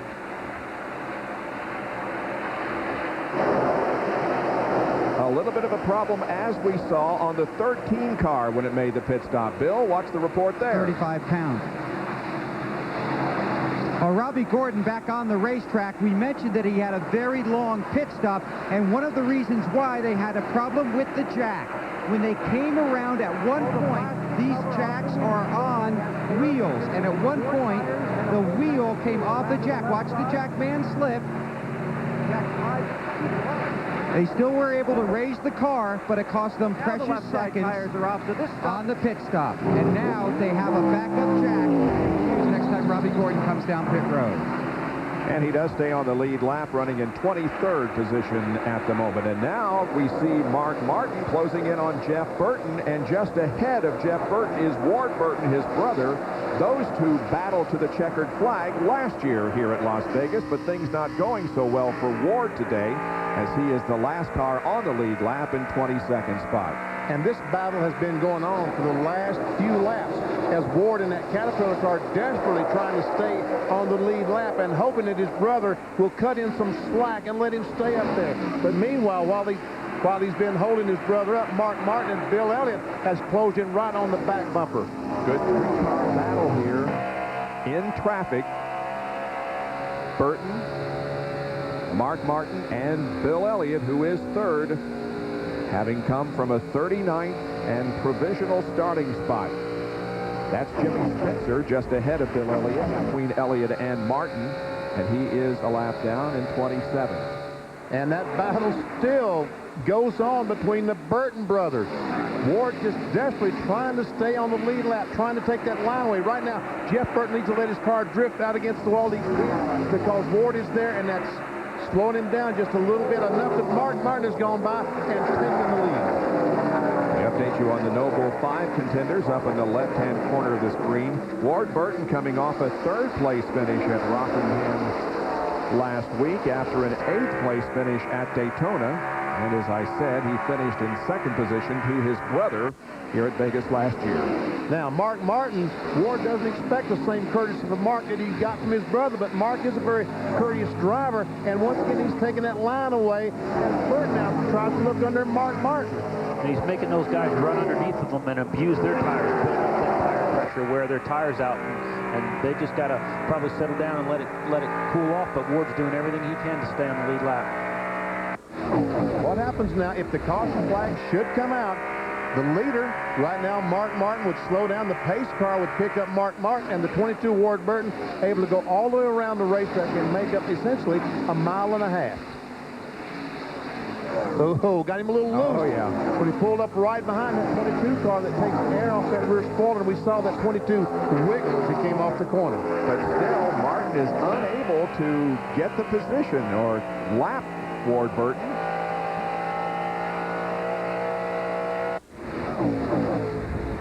Ward is hanging tough. Here's some more Taste of the Race telemetry from Jimmy Dean Sausages. And up to 187 miles an hour, and then about a little over half braking. And Ward Burton still stays in front of these two cars. Actually looks like Mark's car's a little bit loose underneath the 22. You can put the number 1 car of Steve Park officially out of the race. So Park is going to finish in last position here this week. Check out some Super 8 serial scoring on Mark Martin, who started in the 5th spot, dropped back to 7th at the end of 22 laps, and then has progressed from that point up to the lead here with 114 laps completed. You know, one car behind another car is not the only way to take air off a spoiler. Sometimes two cars are side by side. The inside car loses the air off its spoiler.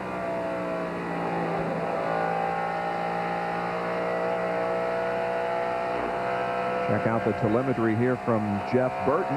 And that time Mark got a terrific run off turn 4. Looked like Ward got looser, started pushing off the corner, and when he lost his momentum, Mark just drove by. Now I think Ward will just simply let his foot. Well, never mind. Not so easy.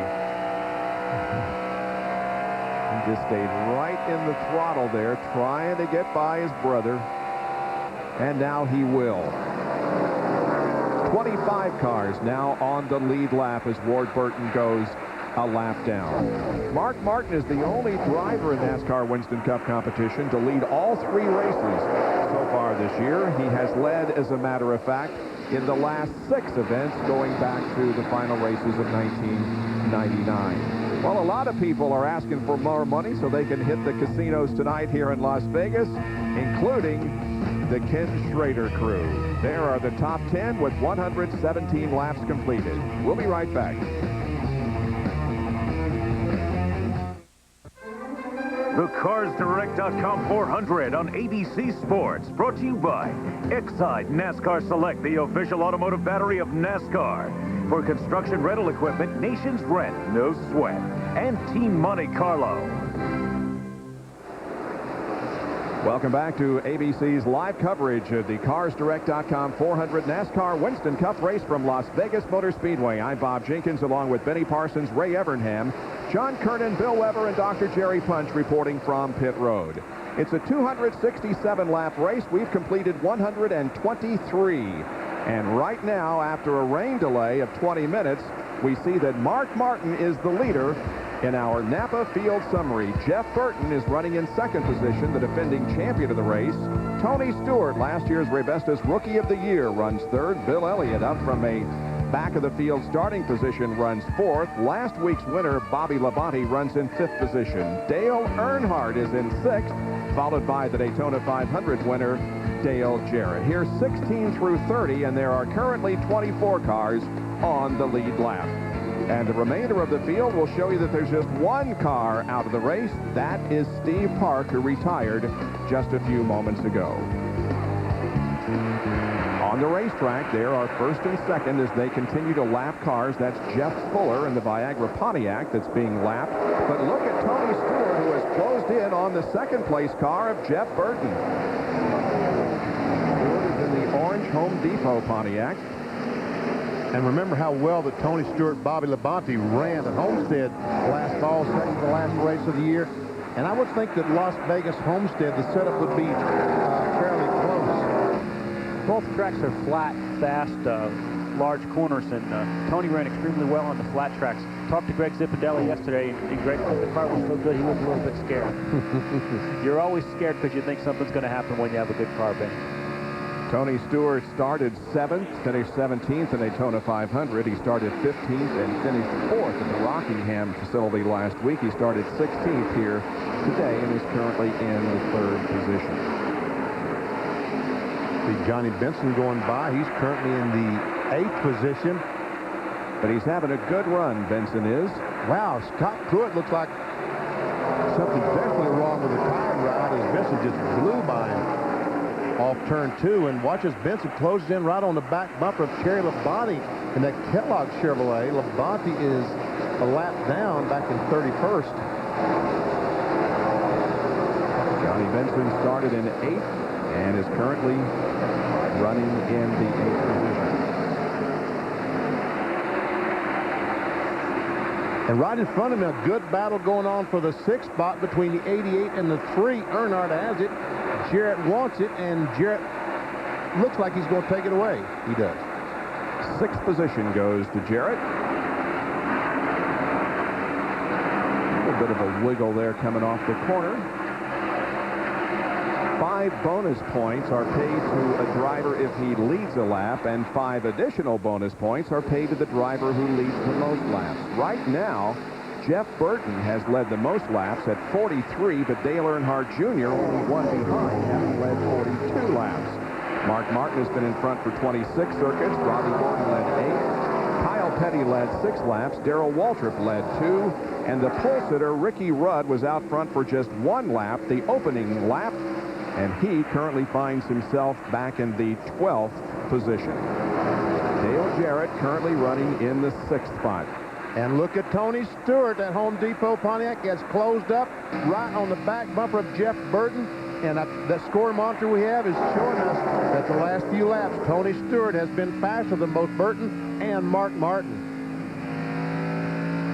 That green car up ahead is Kenny Irwin Jr. Jerry has more. You guys were speculating about Tony Stewart's race car. It is their flat track race car. They have one that Tony absolutely loves. This car finished 6th at Indianapolis last year, 4th at Pocono, 2nd at Loudon, and yes, this is the car that he won with at Homestead in the next to last race of 1999. Here's Johnny Benson. He just passed Dale Earnhardt and now comes up to put a challenge on Dale Jarrett. Benson is like a driver with new life so far in the 3rd race of this year in 3 races. He and Bill Elliott this year have been, just seem to be head and shoulders above last year. Benson last year bought himself out of a contract with Jack Roush so he could become a free agent and look around, and he chose the Tinker, an unsponsored car of Tim Beverly, and you wondered, was that very wise? But he went to Daytona, almost won the Daytona 500, picked up a sponsor, and it looks like that was a very wise decision. Benson, however, did establish his best career finish at this facility in 1998, finishing in 4th position. He finished 28th in the point standings last year with the Jack Roush team, and with the new team this year has renewed life. Here is Dale Jarrett now coming up on Kyle Petty, and Jerry Punch has more.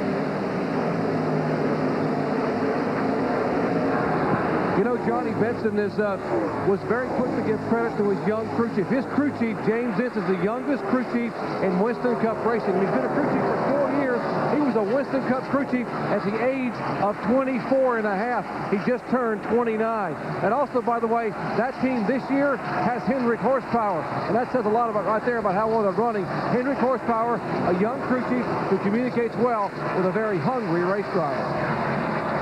Both finishes this year for Johnny Benson have been in the top 15. He finished 12th at Daytona, 14th at Rockingham. This was his best start of the year in 8th position. We have reached the halfway point. This time by, Jeff Burton looks like he thinks that Gatorade pays $10,000 for the halfway point. That's not the case. They pay for the driver that leads the most laps this year.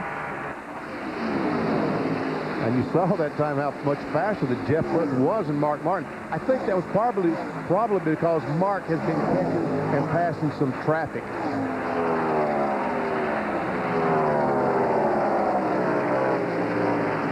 Having to deal with the 77 car now, Robert Presley, who's in 21st position. There is Tony Stewart, who is just a couple of car lengths behind 2nd place Jeff Burton.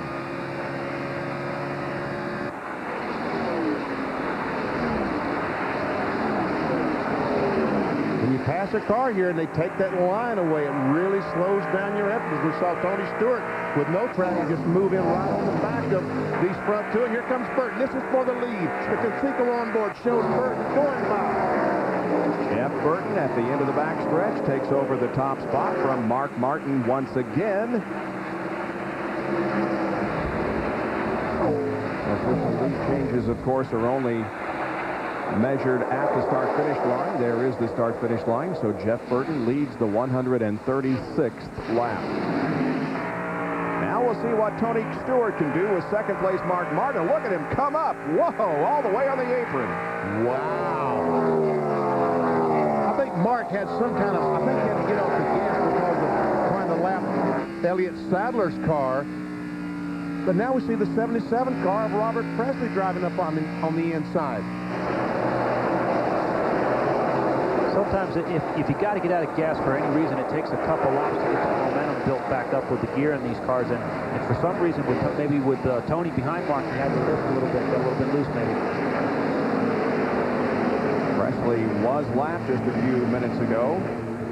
Mark having a difficult time getting around him. Well, it's Jeff Burton, Tony Stewart, Mark Martin, Bill Elliott, and Bobby Labonte, the top 5 here at the CarsDirect.com 400.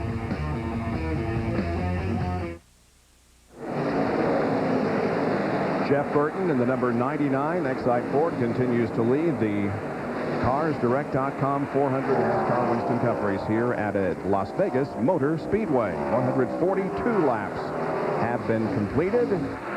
And there are, as you might be able to see occasionally, 4 raindrops falling. It does appear like the mist or sprinkles that we've had on and off all day are starting to increase here at the Las Vegas Motor Speedway. And Tony Stewart is closing right in. That last lap, Burton is trying to get by the 4 car, only ran 156. Tony Stewart over 158, but now Stewart has the same problem. He's got to try to get by Bobby Hamilton. And gets to the inside of him in the 3rd corner, and now he has no cars between himself and Burton. And the caution flag does come out. Up and down. Come on around. Get back here. Must be rain, Bill Weber. Rain in turn 2 is what they're saying now, and rain is a great concern. Several of these teams just checked the radar. They're concerned the next time the rain gets here, that will be it.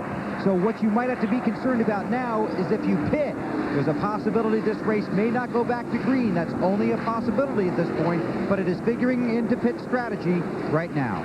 Boy, Ray, this is a situation that you've been in many times. And I'll tell you what, this is the first time I'm happy I'm sitting up here instead of down there, because I would not want to be Frankie Stoddard right now. He's got to make a decision. Does he pit? Is the rain going to stay? We're past halfway. This is $1 million decision he's got to make. Frankie's going to earn his money today. I'm glad I'm up here. We have seen Jeff Burton win $1 million bonus in the rain.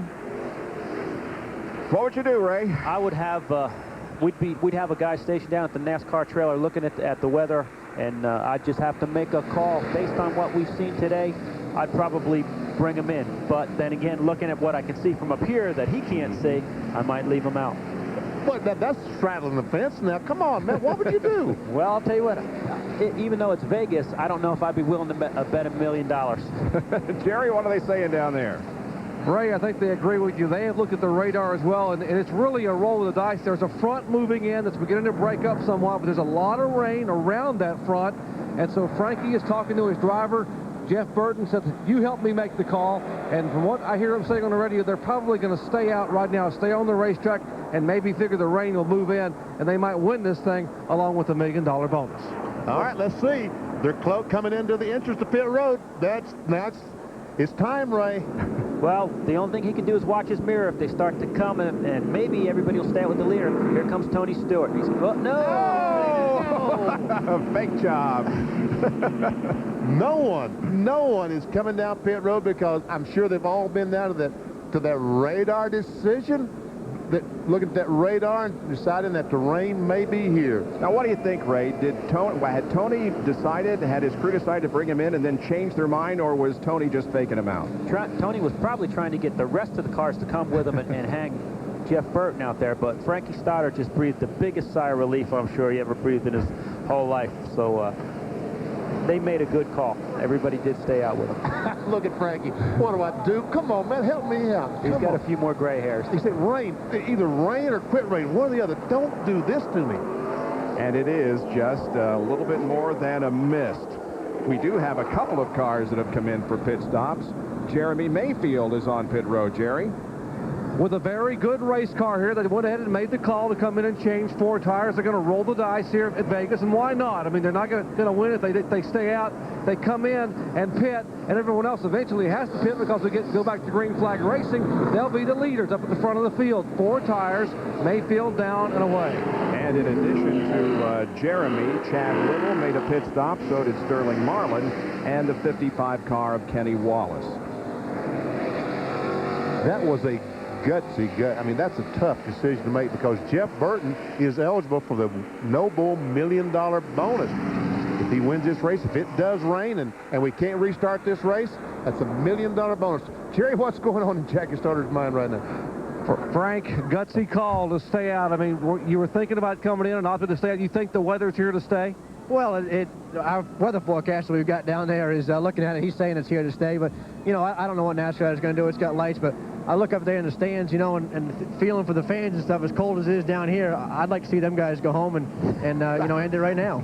As far as you're concerned, it's raining heavily right now and may snow any moment, right? Well, it's certainly, the racetrack is black. I mean, the pit road's real wet. Safety-wise, Jeff said the back straightaway is real wet. You know, but the XI car's been good all day. It's not like this thing would be because of rain that we have a chance at this thing. We've got a good car. He's drove a great race. Hats off to the pit crew. They've done a great job all day in the pits, and real proud of everything, no matter how it turns out. Reminiscent of Darlington, when you guys won $1 million last year when it began to rain with this very same race car, almost like a review of Darlington. Maybe this car doesn't think that it can go the full distance. I'm not sure what that means. Hey, let me ask you, if you were to come in here, if we get resumed, you'll have to make some changes on the car. I heard him say it's tight in the middle and loose coming off. What will you change? Oh, we're just going to make a few air pressure adjustments, maybe a little bit of wedge, track bar, just some small changes. The car's pretty good. He's been driving real hard to try and stay in the lead because, you know, fresh air was better for him. The 22 held us up a little bit, but I can understand that he was trying to stay in the lead lap. Once the 6 did get by him, the 22 let us go. We appreciate that. They worked with us really well, and we appreciate that. We'll back away and let you do your rain dance. Thanks a lot. You do something too, would you? Okay, Frank Stoddard. By the way, this car that he's driving today, Jeff Burton, won the $1 million last May at Charlotte and another $1 million last September in the rain at Darlington. Let's check in with Bill Weber. And they've told the teams they're going to park the cars down in turn 1. I'm with Jimmy Finnick, crew chief for Mark Martin. I know you love Las Vegas, but you had to gamble there and stay out, didn't you? Yeah, I mean, everybody had to stay out. The rain's coming, so our car got a little bit tight there and got passed, and I don't know, I wish you'd go back green racing, but I don't know, the rain's coming, so we had to stay out. And you had that information about 4 or 5 laps before the caution came out. I believe it was Jack Roush say next time it gets here, it could be here for a while. Yeah, Jack's been down there checking the weather for us on it, and if we could have just got a little bit more, but like I say, Mark was trying. We warned him about it, but the car just got too tight on us. Okay, your car was tight both in and out, he said. Yeah, going in, coming out of the corner tight, so we were going to fix it, loosen up, but looking at the weather, I don't think we're going to make it today. Let's hope they're wrong. Let's hope we get it in. Best of luck. Thank you. John Kernan. Well, I'm in Bill Elliott's pit. Bill is up to 4th. Remember, they did a 2-tire change early for track position. It is paid off. Mike Ford is the car chief. And Mike, you opted to stay out there. Do you think this rain's here to stay? Yeah, it really looks like it's here to stay. Like I said, we took 2 tires there for track position, knowing the rain was going to be here, and we had a long way to go because we didn't get qualified like we'd like to. And going for track position, provided the rain stays, we're hoping it does, it would have paid off for us. This drive-through crew did a real good job getting him in and out, and hopefully we can pull the top 5 out here. A lot of changes within this team, crew chief by committee with Bill this year. Are you surprised at how well everything is working so far? We'll definitely go to Daytona for the 500 and come home in 3rd spot. It took us a while. Testing-wise, we weren't very good. We all went to work, had a lot of different ideas, but it takes time when you have a lot of new people. Just like this weekend, we unloaded. We weren't very good. Didn't get qualified like we would want to, but worked on it a couple more days, and we got a real good race car. It's a brand new race car, too. It hadn't even been on the track until Friday, so was it a difficult job to sort it out?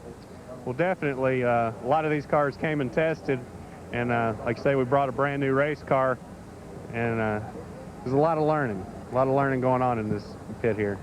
Well, I think they deserve an A for their first quarter grades. Team doing a fine job in the year 2000. So the rain comes out and the red flag is being displayed here at Las Vegas Motor Speedway for the 2nd time this afternoon. We had a 20-minute delay earlier. Bill? And Greg Zipadelli is here. Actually, now he's talking with Mark Cronquist, who's one of the engine builders from Joe Gibbs Racing.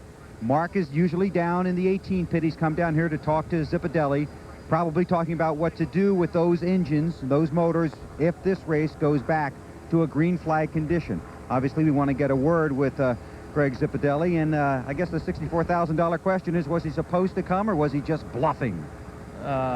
Who's that? Your driver coming down pit road. No, we talked about it. We were just bluffing. He said he was practicing for maybe someday when it really will count. Did a good job, looked good. No, the Home Depot Pontiac's running really good. We were really good yesterday morning in practice, struggled last night, made a whole bunch of changes this morning. Tony's done a great job. Pit stops have been really good today, and hey, we're second. I don't know. I'd like to say we've finished this thing, but I don't know if we're gonna.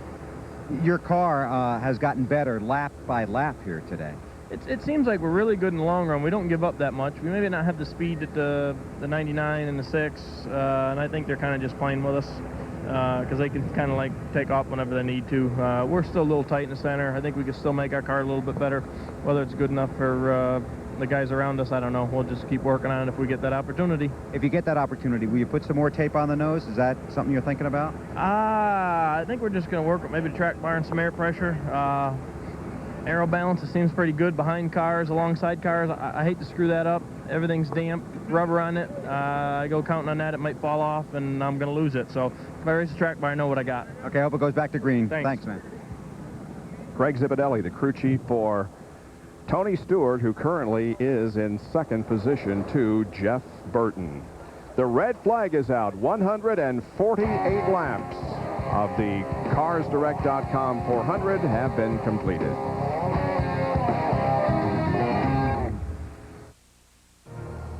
This Wide-Loaded Sports Update brought to you by Mobile One. Nothing outperforms Mobile One. Here now, Robin Roberts. Well, Mother Nature just not cooperating out in Las Vegas. The CarsDirect.com 400 hopefully will resume in just a moment, and we'll return to Las Vegas in just a moment. First of all, college hoops, and you know, next Sunday, a week from today, it's Election Sunday. That's when the 64 teams will find out that they're going to the men's and women's NCAA tournaments, or they could find out today by winning their conference titles, like in the Ohio Valley Conference. Southeast Missouri State taking on the favorite, Murray State. Aubrey Reese feeds Rod Murray, and Murray State led by 2 early on. Second half action, Southeast Missouri State pours it on. Mike Branson nails the 3. He had 21, and the celebration is on because Southeast Missouri State is advancing to its first ever men's NCAA tournament with a 67-56 upset over Murray State. Aubrey Reese, the Ohio Valley MVP, only 3 points, 1 of 19 from the field. How about some hockey? Sabres and Caps. Buffalo's Dominic Hasek taking a seat. He gave up 4 goals in the loss last night to the Isles. Jeff Halpern scores in the one-timer from Steve Konowalchuk. And Washington took the first period lead. Then in the third, Olaf Kolzig makes a save on Valrada's slap shot. And Washington wins this one by a final of 2-1. Kolzig 28 saves. He's given up only 3 goals in the last 83 shot attempts. So taking a look at the Eastern Conference race right now, 5 teams now with 80 or more points, but still Buffalo remains 3 points out.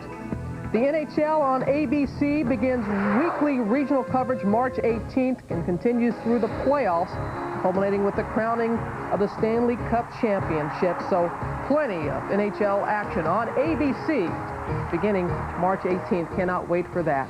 All right, that's our Wide World of Sports mobile update. Thanks for joining us. We'll get back out to Bob Jenkins for more of the CarsDirect.com 400, hopefully in Las Vegas.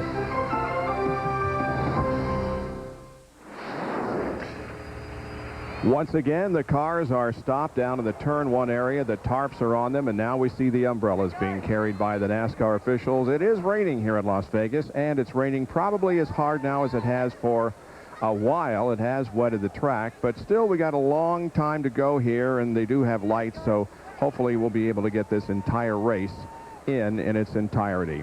Well, Jeff Burton is not unaccustomed to rain, and he is not unaccustomed to winning million-dollar bonuses in the rain. This was last spring at Darlington, South Carolina. He was in the lead, praying for rain, and it did come, and as a result, he won that 400-mile race.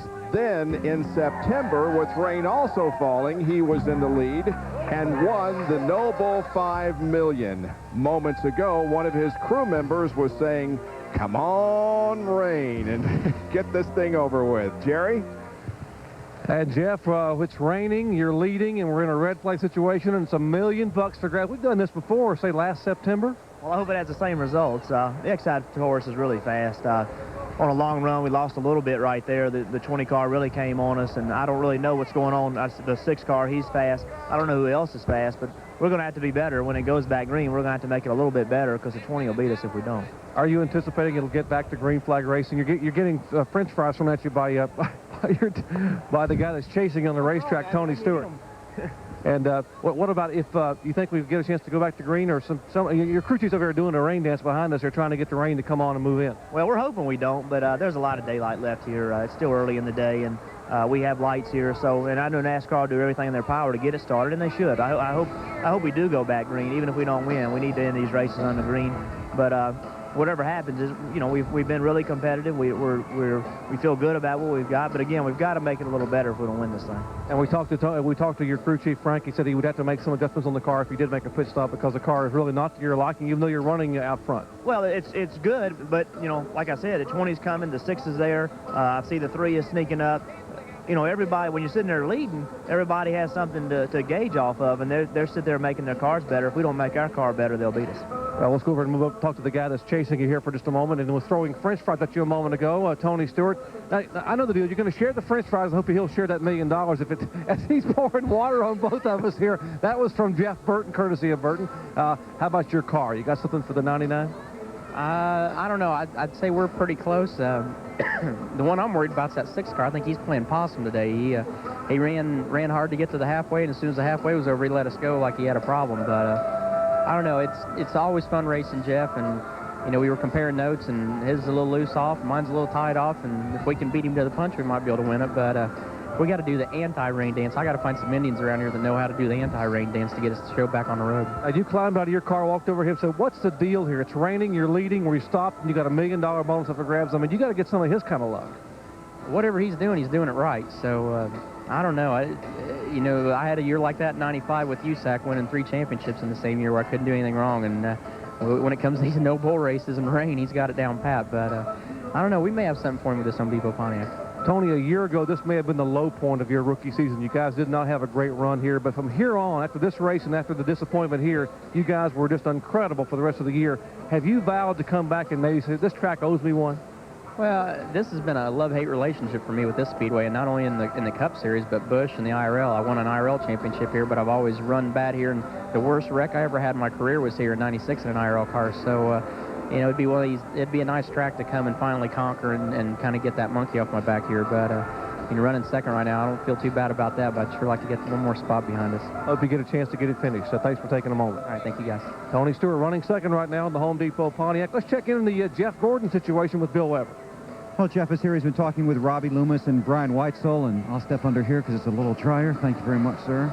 Been a tough day. Yeah, been a real tough day. You know, we were started on the outside, and the car got real loose there early on, and had some guys in front of me just really sideways, and we went backwards, and you know, I got real loose, and I just couldn't get it back, and then we came in the pit, and that just put us so far back. I actually feel like we're not bad right now. You know, I just hate we lost that lap because I think we could really make up some spots if we hadn't done that. Your team did do a lot of work on pit road, Jeff. Can you walk us through a little bit of what went on there? Well, we're just so loose getting up off, you know, that we need to tighten it up, get some drive off, and I can't even describe all the changes that we made, but I know pulling that spring rubber out of that right rear really helped it, and then just messing around a lot with air pressure. It's unfortunate, you know, we got a much better car than we're able to show right now, but hey, you can't start off that loose, you know, with as competitive as it is. Tough start to this season. Yeah, you know, hey, we're here for the long haul, buddy. We're going to be working hard. We're going to get it together, and this is not going to get us down, I can tell you that. And you have a track next week on the schedule that I know you run very well at. Yeah, you know, we've had some great runs at Atlanta. You know, I think that we got to throw a lot of our setups that we've had in the past kind of out the window with this new Monte Carlo. It's a different monster. It wants a lot of different things, and I've got to drive it a little bit different too, but I think it should be halfway decent at Atlanta. And a new tire here at this race to throw you a curve as well. Yeah, but we tested here and thought we tested pretty good, and I don't really think that's throwing us a curve much. All right, well, we'll see you at Atlanta. May see you later today, too, if this ever stops. Yeah, I'm not sure if I want to go back green or if I want to rain. I'm just starting to kind of have some fun, but I just say we got that lap down. Okay, Jeff, thanks for your time. Thank you. Jeff Gordon talking it over with Robbie Loomis, Brian Weitzel, and the rest of his crew here on pit road as the rain continues to fall. And speaking of rain, John Kernan is our acting meteorologist, and he has an update. John? Yeah, acting meteorologist. I'm not licensed by any board or anything, but it doesn't take a rocket scientist to look at this and say, it's going to rain. The only glimmer of hope that as we look at this, because it spreads out 100 miles right there, 150 miles, and then all the way over here into the Los Angeles area, Southern California. A lot of moisture moving this way. You got the mountains that can tend to kind of hold it back. And also, you've just got the light green, which is light rain, and sometimes that light rain is not necessarily falling all the way to the surface of the earth. However, we know from standing outside here that the light rain around us up here in Las Vegas, it actually is making its way to the surface. But just looking at this, I don't have a lot of hope. But the good thing about being, a weatherman or predicting weather is you don't have to be right all the time. Bob? That's right, and if you're not right, well, nobody really complains.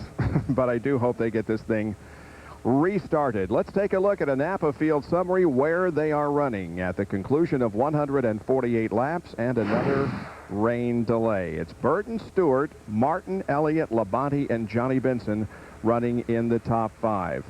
It's really been a very safe race. We have had no cautions as a result of crashes.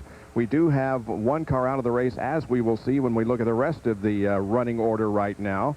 16 through 30. We'll show you that the 36 car of Kenny Schrader is running 16th. 19 cars are on the lead lap. We talked with Jeff Gordon just a few moments ago. You see him there in 28th position. Steve Park is the only driver out of the race. He retired the #1 Pennzoil Chevy a few minutes ago.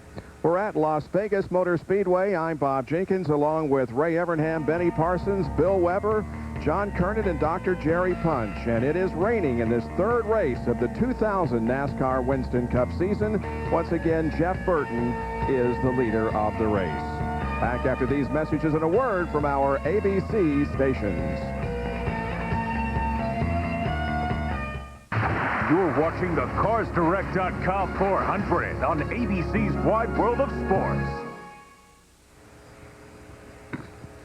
The CarsDirect.com 400 NASCAR Winston Cup race here at Las Vegas Motor Speedway is in its second rain delay. We had a 20-minute delay earlier, and now the track is a little bit wetter than it was earlier, and so this is going to be a much lengthier one. Because we do have the car stopped down there in the Turn 1 area, and it's probably the only sport that we will be able to talk to a competitor during the actual running of the event. We're just past the halfway mark. We've talked to Jeff Burton and Tony Stewart. They're running first and second. Running third is Mark Martin. Mark, the race car looks to be pretty good for you today. You comfortable in the car? As you said, obviously it's raining now, but is the car on the racetrack pretty comfortable to you? Car's been great today. It's been working well. Burton is really fast, and we're keeping our eye on the target here. If this thing gets going again, we've got a car that can contend. We talked about the fact that your car, a couple of times, they looked like it lost power or slowed dramatically on the racetrack, and then it didn't pick back up. What was that about? Well, one time I remember for sure, early in the race, when I went after Jeff Burton for the lead, I was behind and I was catching him. My car, was picking up a little bit of a push off the corner. I tried to power through that, and it didn't work. The car got out right on the edge of the marbles, and, I had to shut it down. And with the straightaways this long, it's really critical to get off these corners with good momentum. And it broke the momentum, and, I slowed down. I got to preserve that piece. It could give me what I need to win this thing, and we got a great car there, and, we got a lot of competition. This race has potential to really be something. Bill Elliott's running great, and what a crowd favorite that would be if he could get up there and contend. And I think that Tony Stewart's maybe one adjustment away from being really hard to handle. Jeff Burton's really strong. I see the 18 car back there. He's coming along. This thing could get interesting. Tony Stewart said that he thinks you might be playing with him a little bit. You really have the car to beat and may have backed off and let he and your teammate Burton go by. Are you playing a little possum, or is the car just a car going away here late in the run? It went away in that run. We did manage to get to the front there in the traffic. Jeff was having a little trouble passing his brother and probably thought that I might have a little bit better luck at it than he. And, you know, the car, once I got out front, it was good there for a little bit, but it gave up a little bit, and we've got a little bit of adjusting to do to the thing to really make it stay with us all the way to the end of a gas run. It runs pretty strong in the middle of the run. It's not the quickest car on new tires, and it's not the quickest car at the end, but in the middle of the run, she's pretty strong. I know you're proud of your run today, but you're very proud of your son, Matt, who for the first time last night in a B main, first time ever, finished second, I'm told, in Orlando.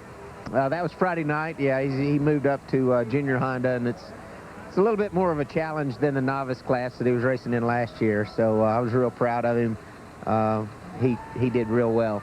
Hey, good luck today, and good luck. Good luck. If we restart this thing, good luck out there, and we'll see what happens. Thanks. We're looking forward to it. I hope it gets started again. Got a million reasons he wants to see this one get back to green flag racing. Let's check in up in the Johnny Benson pits with Bill. Well, earlier in the week here in Vegas, some of the sports books had Johnny Benson at 75-1 and 60-1. Not that I would know personally, but I heard from good sources. But you've had another outstanding day. I tell you what, these guys here, Tyler Jump Motorsports team, are just doing an awesome job. And the cars are great, good quality, good driving. Man, I tell you, James Inch, all the guys here in the Lycos Pontiac are just doing a great job. And it's making life a lot of fun right now. Oh, you were doing a great job out there on the track. Tell me about your day. Well, I only hit one guy, I think, but so it was. Yeah, I mean, it got pretty slippery there when it was raining, just sliding around a little bit, and I'd have liked to have seen it go another 10 more laps, see if we couldn't get an orange spoiler on this car. But you know, we'll take 6 right now, and if it rains out, fine, and we'll go to Atlanta. Obviously, the top 5 eligible for the No Bull Million when we get to Charlotte. Boy, you talk about gambles. You took a big one. You walked away from a successful organization, came over to a team that had no sponsor and really a very limited past, and you guys have gotten out of the gate in fantastic shape. Yeah, we have. Like I say, James Inch, all the guys, man, I mean, I couldn't ask for them guys to do a better job than what they're doing. And, you know, good quality race cars. And I saw that first time I walked through the shop, and I said, man, if we can make this happen, this is where it needs to be. And I say, Tim Beverly took a chance on throwing me in the car, and you know, like I said, we're just glad that Lycos come on board and looking forward to the next 31 races. Gambles that have paid off. If we go back to green, best of luck. Otherwise, we'll see you at Atlanta. All right, thank you. Johnny Benson currently 6th as we sit in a rain delay here in Las Vegas. John? Well, we saw earlier in the race, Sterling Marlin's team opt for a 2-tire change to get track position. They got up to 3rd, but then Sterling, after you got the tires worn down a little bit, had some other cars passing you. Do you guys still fighting that downforce problem, the balance with the Chevys?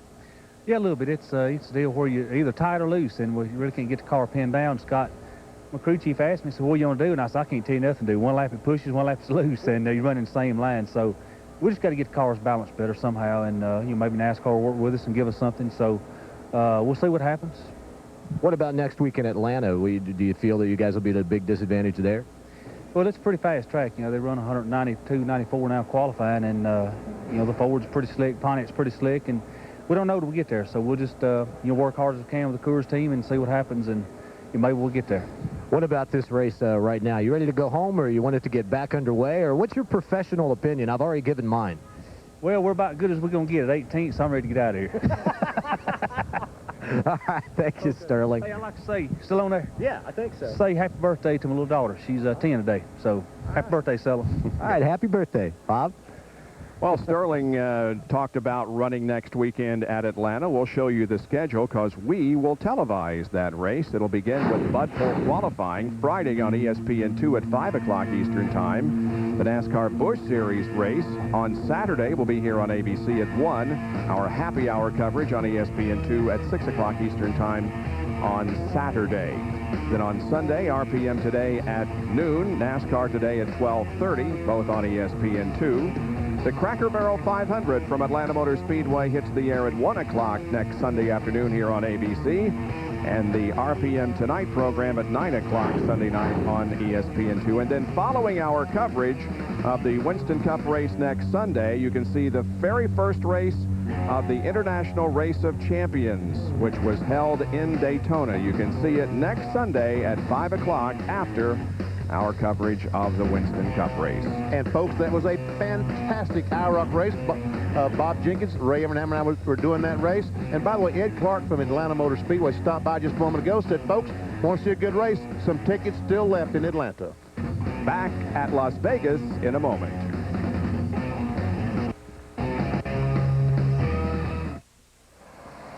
Rain continues to fall here at Las Vegas Motor Speedway. Not a heavy rain, but the track, as you can see, is now totally saturated. And this race is stopped for the second time.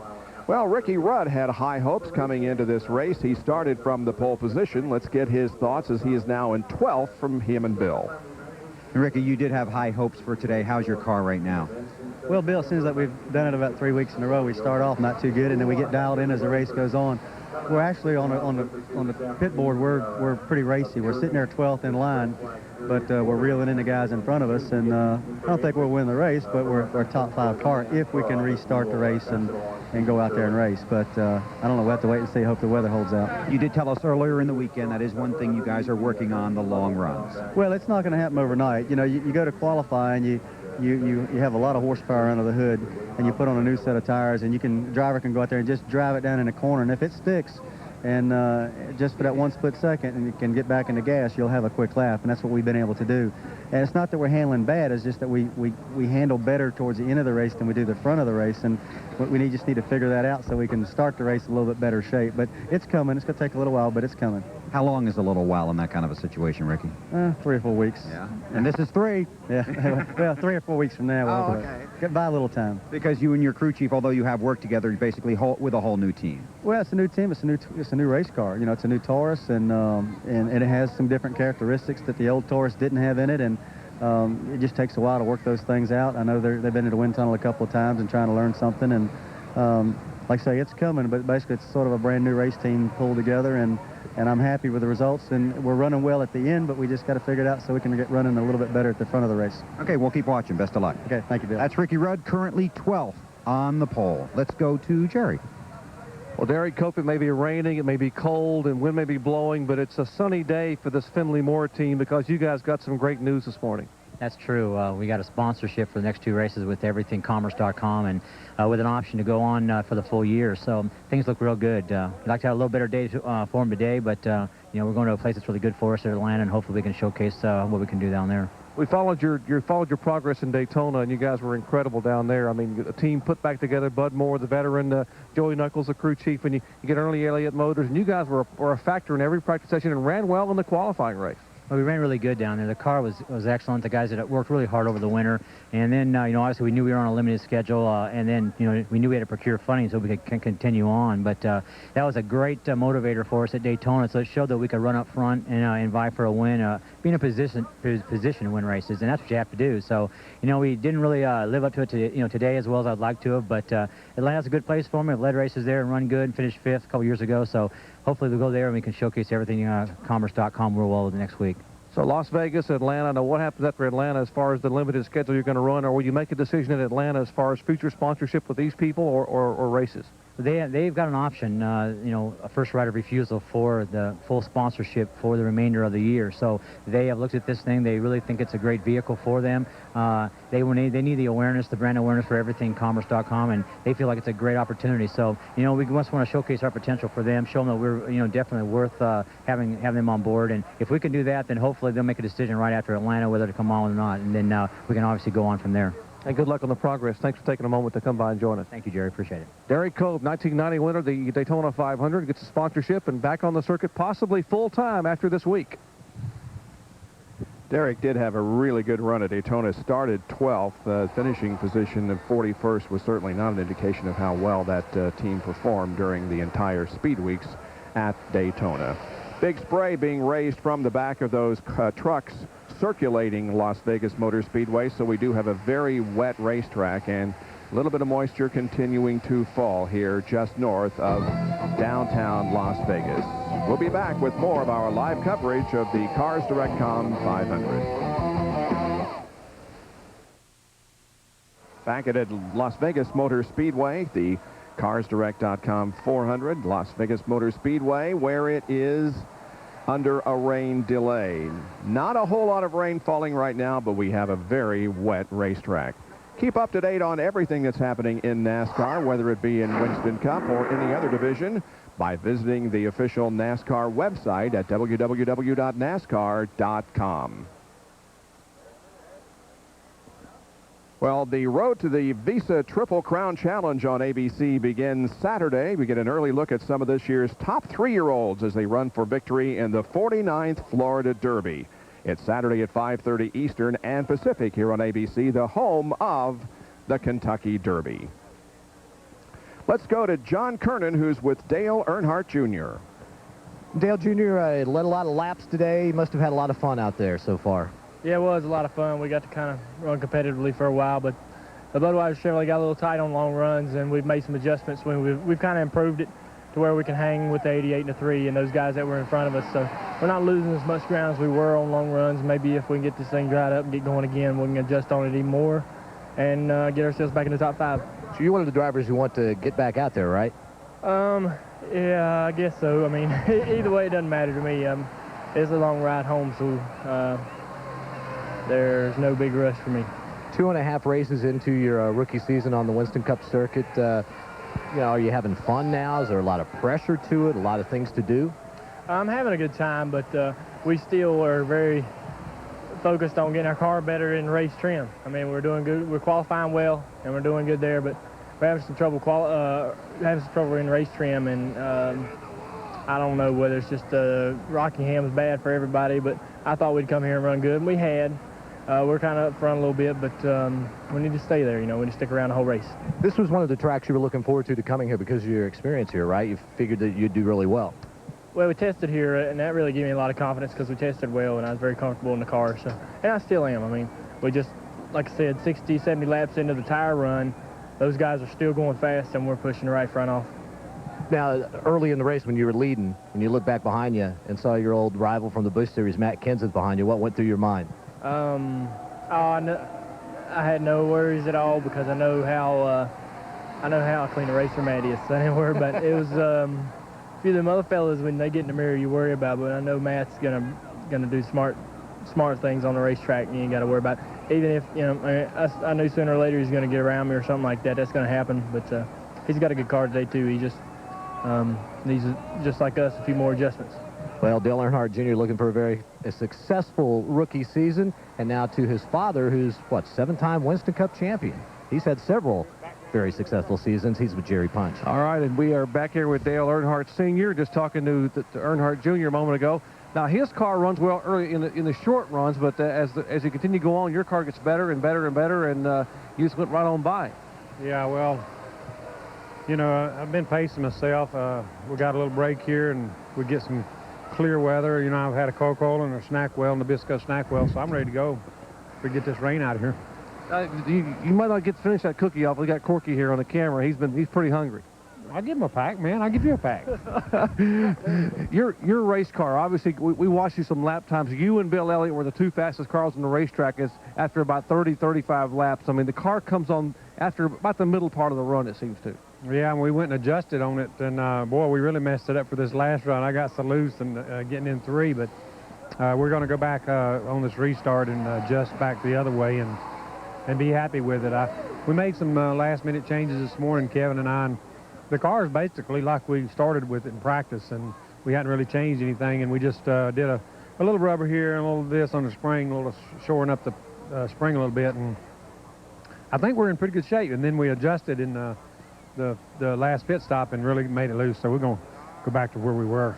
Enjoying having Junior in the Winston Cup Series. I mean, I know you guys talk a lot, and you own the race cars, and so do you learn something from having the extra cars to be able to do R&D with? Yeah, we do. Pennzoil Park and Dale Jr. and Budweiser has been it's really helped Dale Earnhardt and Richard Childress and Mike Skinner to improve the Monte Carlo and improve the aerodynamics on our program. So we just keep improving. Maybe we can improve right to the front, but it's fun having your kid out there racing too. And I was really upset with the Parks engine breaking, but hopefully we can rebound and get him running better. But it is good to see a kid running good and racing with him. Matter of fact, he's just a couple cars behind me. He's making his move back to the front, so I got to adjust and go faster too. Now that you're an owner and you got all those people you're responsible for, what about team curfews? Do you put curfews on these young kids that like to go out and play a little bit at night? They're both still single and both enjoying life a little bit. You have to keep them under wraps a little bit as sort of the senior member and the guy that's got all this investment for them? I have to watch Park as much as I do Dale Jr. Both of them they like to enjoy themselves and go out and then Park rides his motorcycle and does a lot of this and that, but they're pretty good guys. They get in early on race night and get ready. Speaking of enjoying yourselves, you seem to be having as much fun this year as I've seen in a long, long time. Great at Daytona. Really had a good time at Rockingham. Are you just more relaxed, or are you just excited about the fact this could be the 8th Winston Cup championship you've been waiting for? Well, I feel good. You know, last year we were, and I think even before, I think my neck was giving me trouble and I didn't realize it, and I feel a lot better now, and I'm ready to go racing. And the car, the Monte Carlo itself, I think is a better race car than I had last year, and it gets in the corner good and nice, and it really lends itself to the way I drive race cars, so we'll see what it does. I can't let you go without mentioning the guy that we all miss, and we all wouldn't be here if it weren't for him, and that's Bill France Jr. I know watching back in Daytona, I know we all send our prayers and best wishes out to him. I know you speak with him quite a lot, but in Daytona, when you won that IROC race and you walked out of victory lane up there and handed him the trophy and gave him a big hug, I know that meant a lot to you as well as to him. Well, it was, and to see him at the racetrack was great, just to see him there, but to have him up and moving around, and I think he's fighting it, and I think he's winning the battle.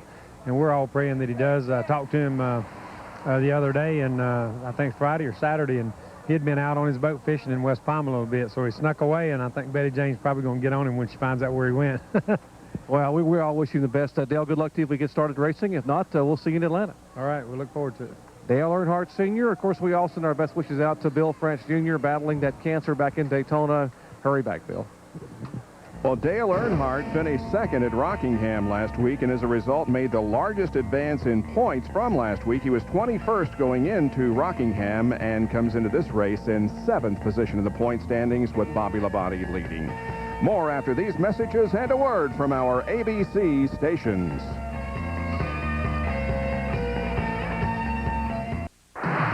You're watching the CarsDirect.com 400 on ABC's Wide World of Sports. Welcome back live to Las Vegas Motor Speedway, the CarsDirect.com 400 under a rain delay here. It hasn't rained for a while, at least here on the front stretch, and the track is drying, but it will be a while before we can go back to racing.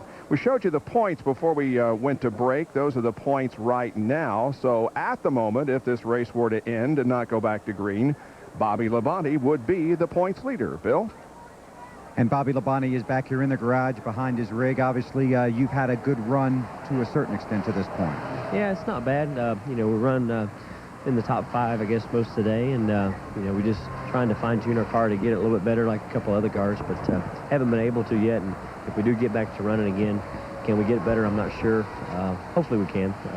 But you know, we're sitting here right now. 5th's not a bad place to be if it had to be raining. And knowing that we weren't as good to be, you know, we weren't good enough to be up, you know, 1st or 2nd right now. But hopefully we'll get it dialed in if we do go back to racing, and we won't screw it up. And if we don't, we'll take 5th. If it does not restart, unofficially, you would be the points leader at this point after 3 races. Well, that's really important, isn't it? After 3 races. After 31 to go, yeah. Bob. Oh, yeah. Well, that's okay. We could change that. We could make it 25th if you'd like that better. No, it's okay. I do pretty good at that myself, probably. But anyway, it's yeah, we're enjoying that right there. You know, we've got some good consistent runs out of the first 3 races. So you know, we're just trying to make it through. And if we make it through today in top 5, that's great. If you know, if we go back to racing and we screw it up, then that's our own fault. But hopefully we can get it good. Got to say hi to Joe. He's back with his mom, and just want to tell him hello. And we're still doing okay. Obviously, though, every point is important, and you have won a race already this season, and the fact that you would be #1 shows that your team is not only winning but consistent through the first 3.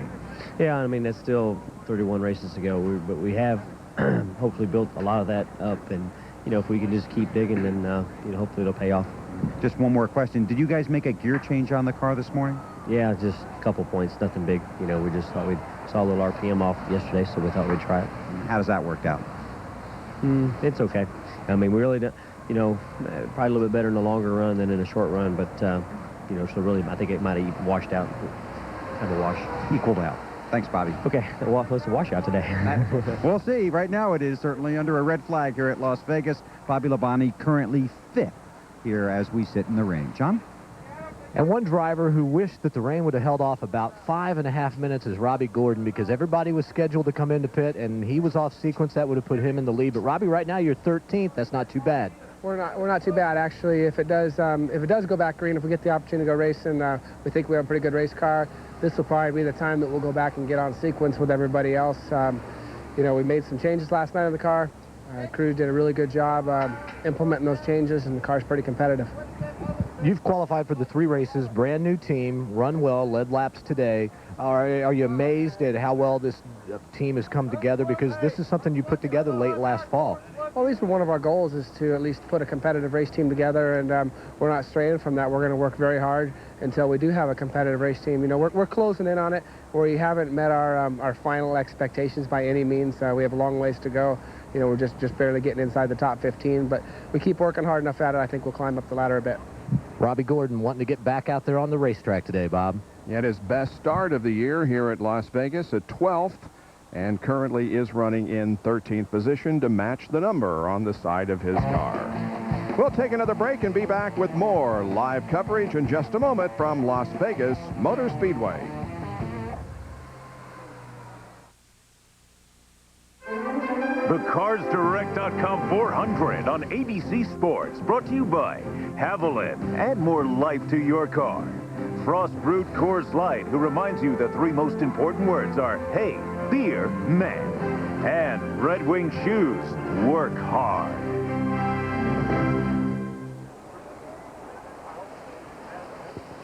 I'm Bob Jenkins, back live at Las Vegas Motor Speedway, where the rain delay continues. All cars resting down in the Turn 1 area of this 1.5-mile facility. Well, let's update you on where everybody is running right now in a Napa Field summary. And Jeff Burton is at the front of the field right now with Tony Stewart running in 2nd, then Mark Martin, Bill Elliott, who's had a great run. Bobby Labonte is 5th. Johnny Benson, we talked with him a little bit earlier. He's running 6th, followed by Dale Jarrett, Dale Earnhardt, and Joe Nemechek, with Dale Earnhardt Jr. running in the 10th position. Here now is 16 through 30. There are 19 cars on the lead lap, and Jeff Gordon is not among them. He has lost a lap, finds himself in 28th spot. Now the remainder of the running field, Terry Labonte running in 31st position, and Steve Park, the only car officially out of the race with an engine problem. 148 laps have been completed out of 267, so we are past the halfway point. When we come back, we will talk to Rusty Wallace and to Bill Elliott, so stay with us for more from Las Vegas.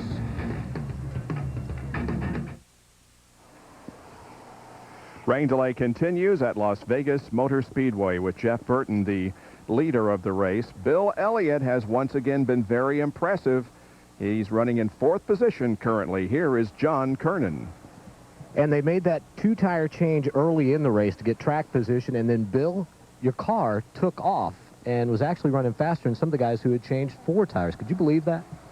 I couldn't believe it. I told the guys I started to call up and tell my spotter to tell Dale Jarrett not to run over me when it started, because I was concerned about what it was going to do whenever we started back. But you know, I worked the tires in good. I drove off down in turn 1. I said, man, this thing sticks good. And I mean, we dug on. I kept watching Dale a little bit in the mirror, and I kept getting just a little bit of time on him. Then we run our, a fairly long time, and, Mark and Jeff got away a little bit, and then, man, this thing started back and run them back down from a good way. Got to them, I couldn't do nothing with them, but, I mean, still it says a lot from where we started to where we're at right now. I mean, if this thing don't go another lick, or, we end up, they start back and we totally messing up. But, all in all, it's been a good day to this point, and, we just, need to do something and decide what they're going to do and let us get home and, worry about next week. It's a resurgence of sorts for Bill Elliott this year. Is it just the changes? Is it the chemistry within the team and these guys you have working with you now? Well, we've made quite a few changes on the team as far as crew member-wise, and they've really stepped up to the plate. I mean, they've put in a lot of long hours, and we put a lot of effort into Daytona, and it really paid off, and we hadn't put as much effort which we have after the fact into our, short track program, such as here in Rockingham. And when we came in here, I said, man, we have got to go somewhere and test, because I said, we just seem to be so far behind on this stuff. And then we kept working with the car, and, we made some changes this morning, and race started, and it was good. It's very good. Right now, currently running fourth as we continue to watch the rain fall here in the garage area to Dr. Jerry Punch with Rusty Wallace. And this is the way to do an interview in a rain delay, when it's raining and cold outside and inside a nice, beautiful coach with this cushioned leather. Rusty, thanks for letting us come in and enjoy your hospitality.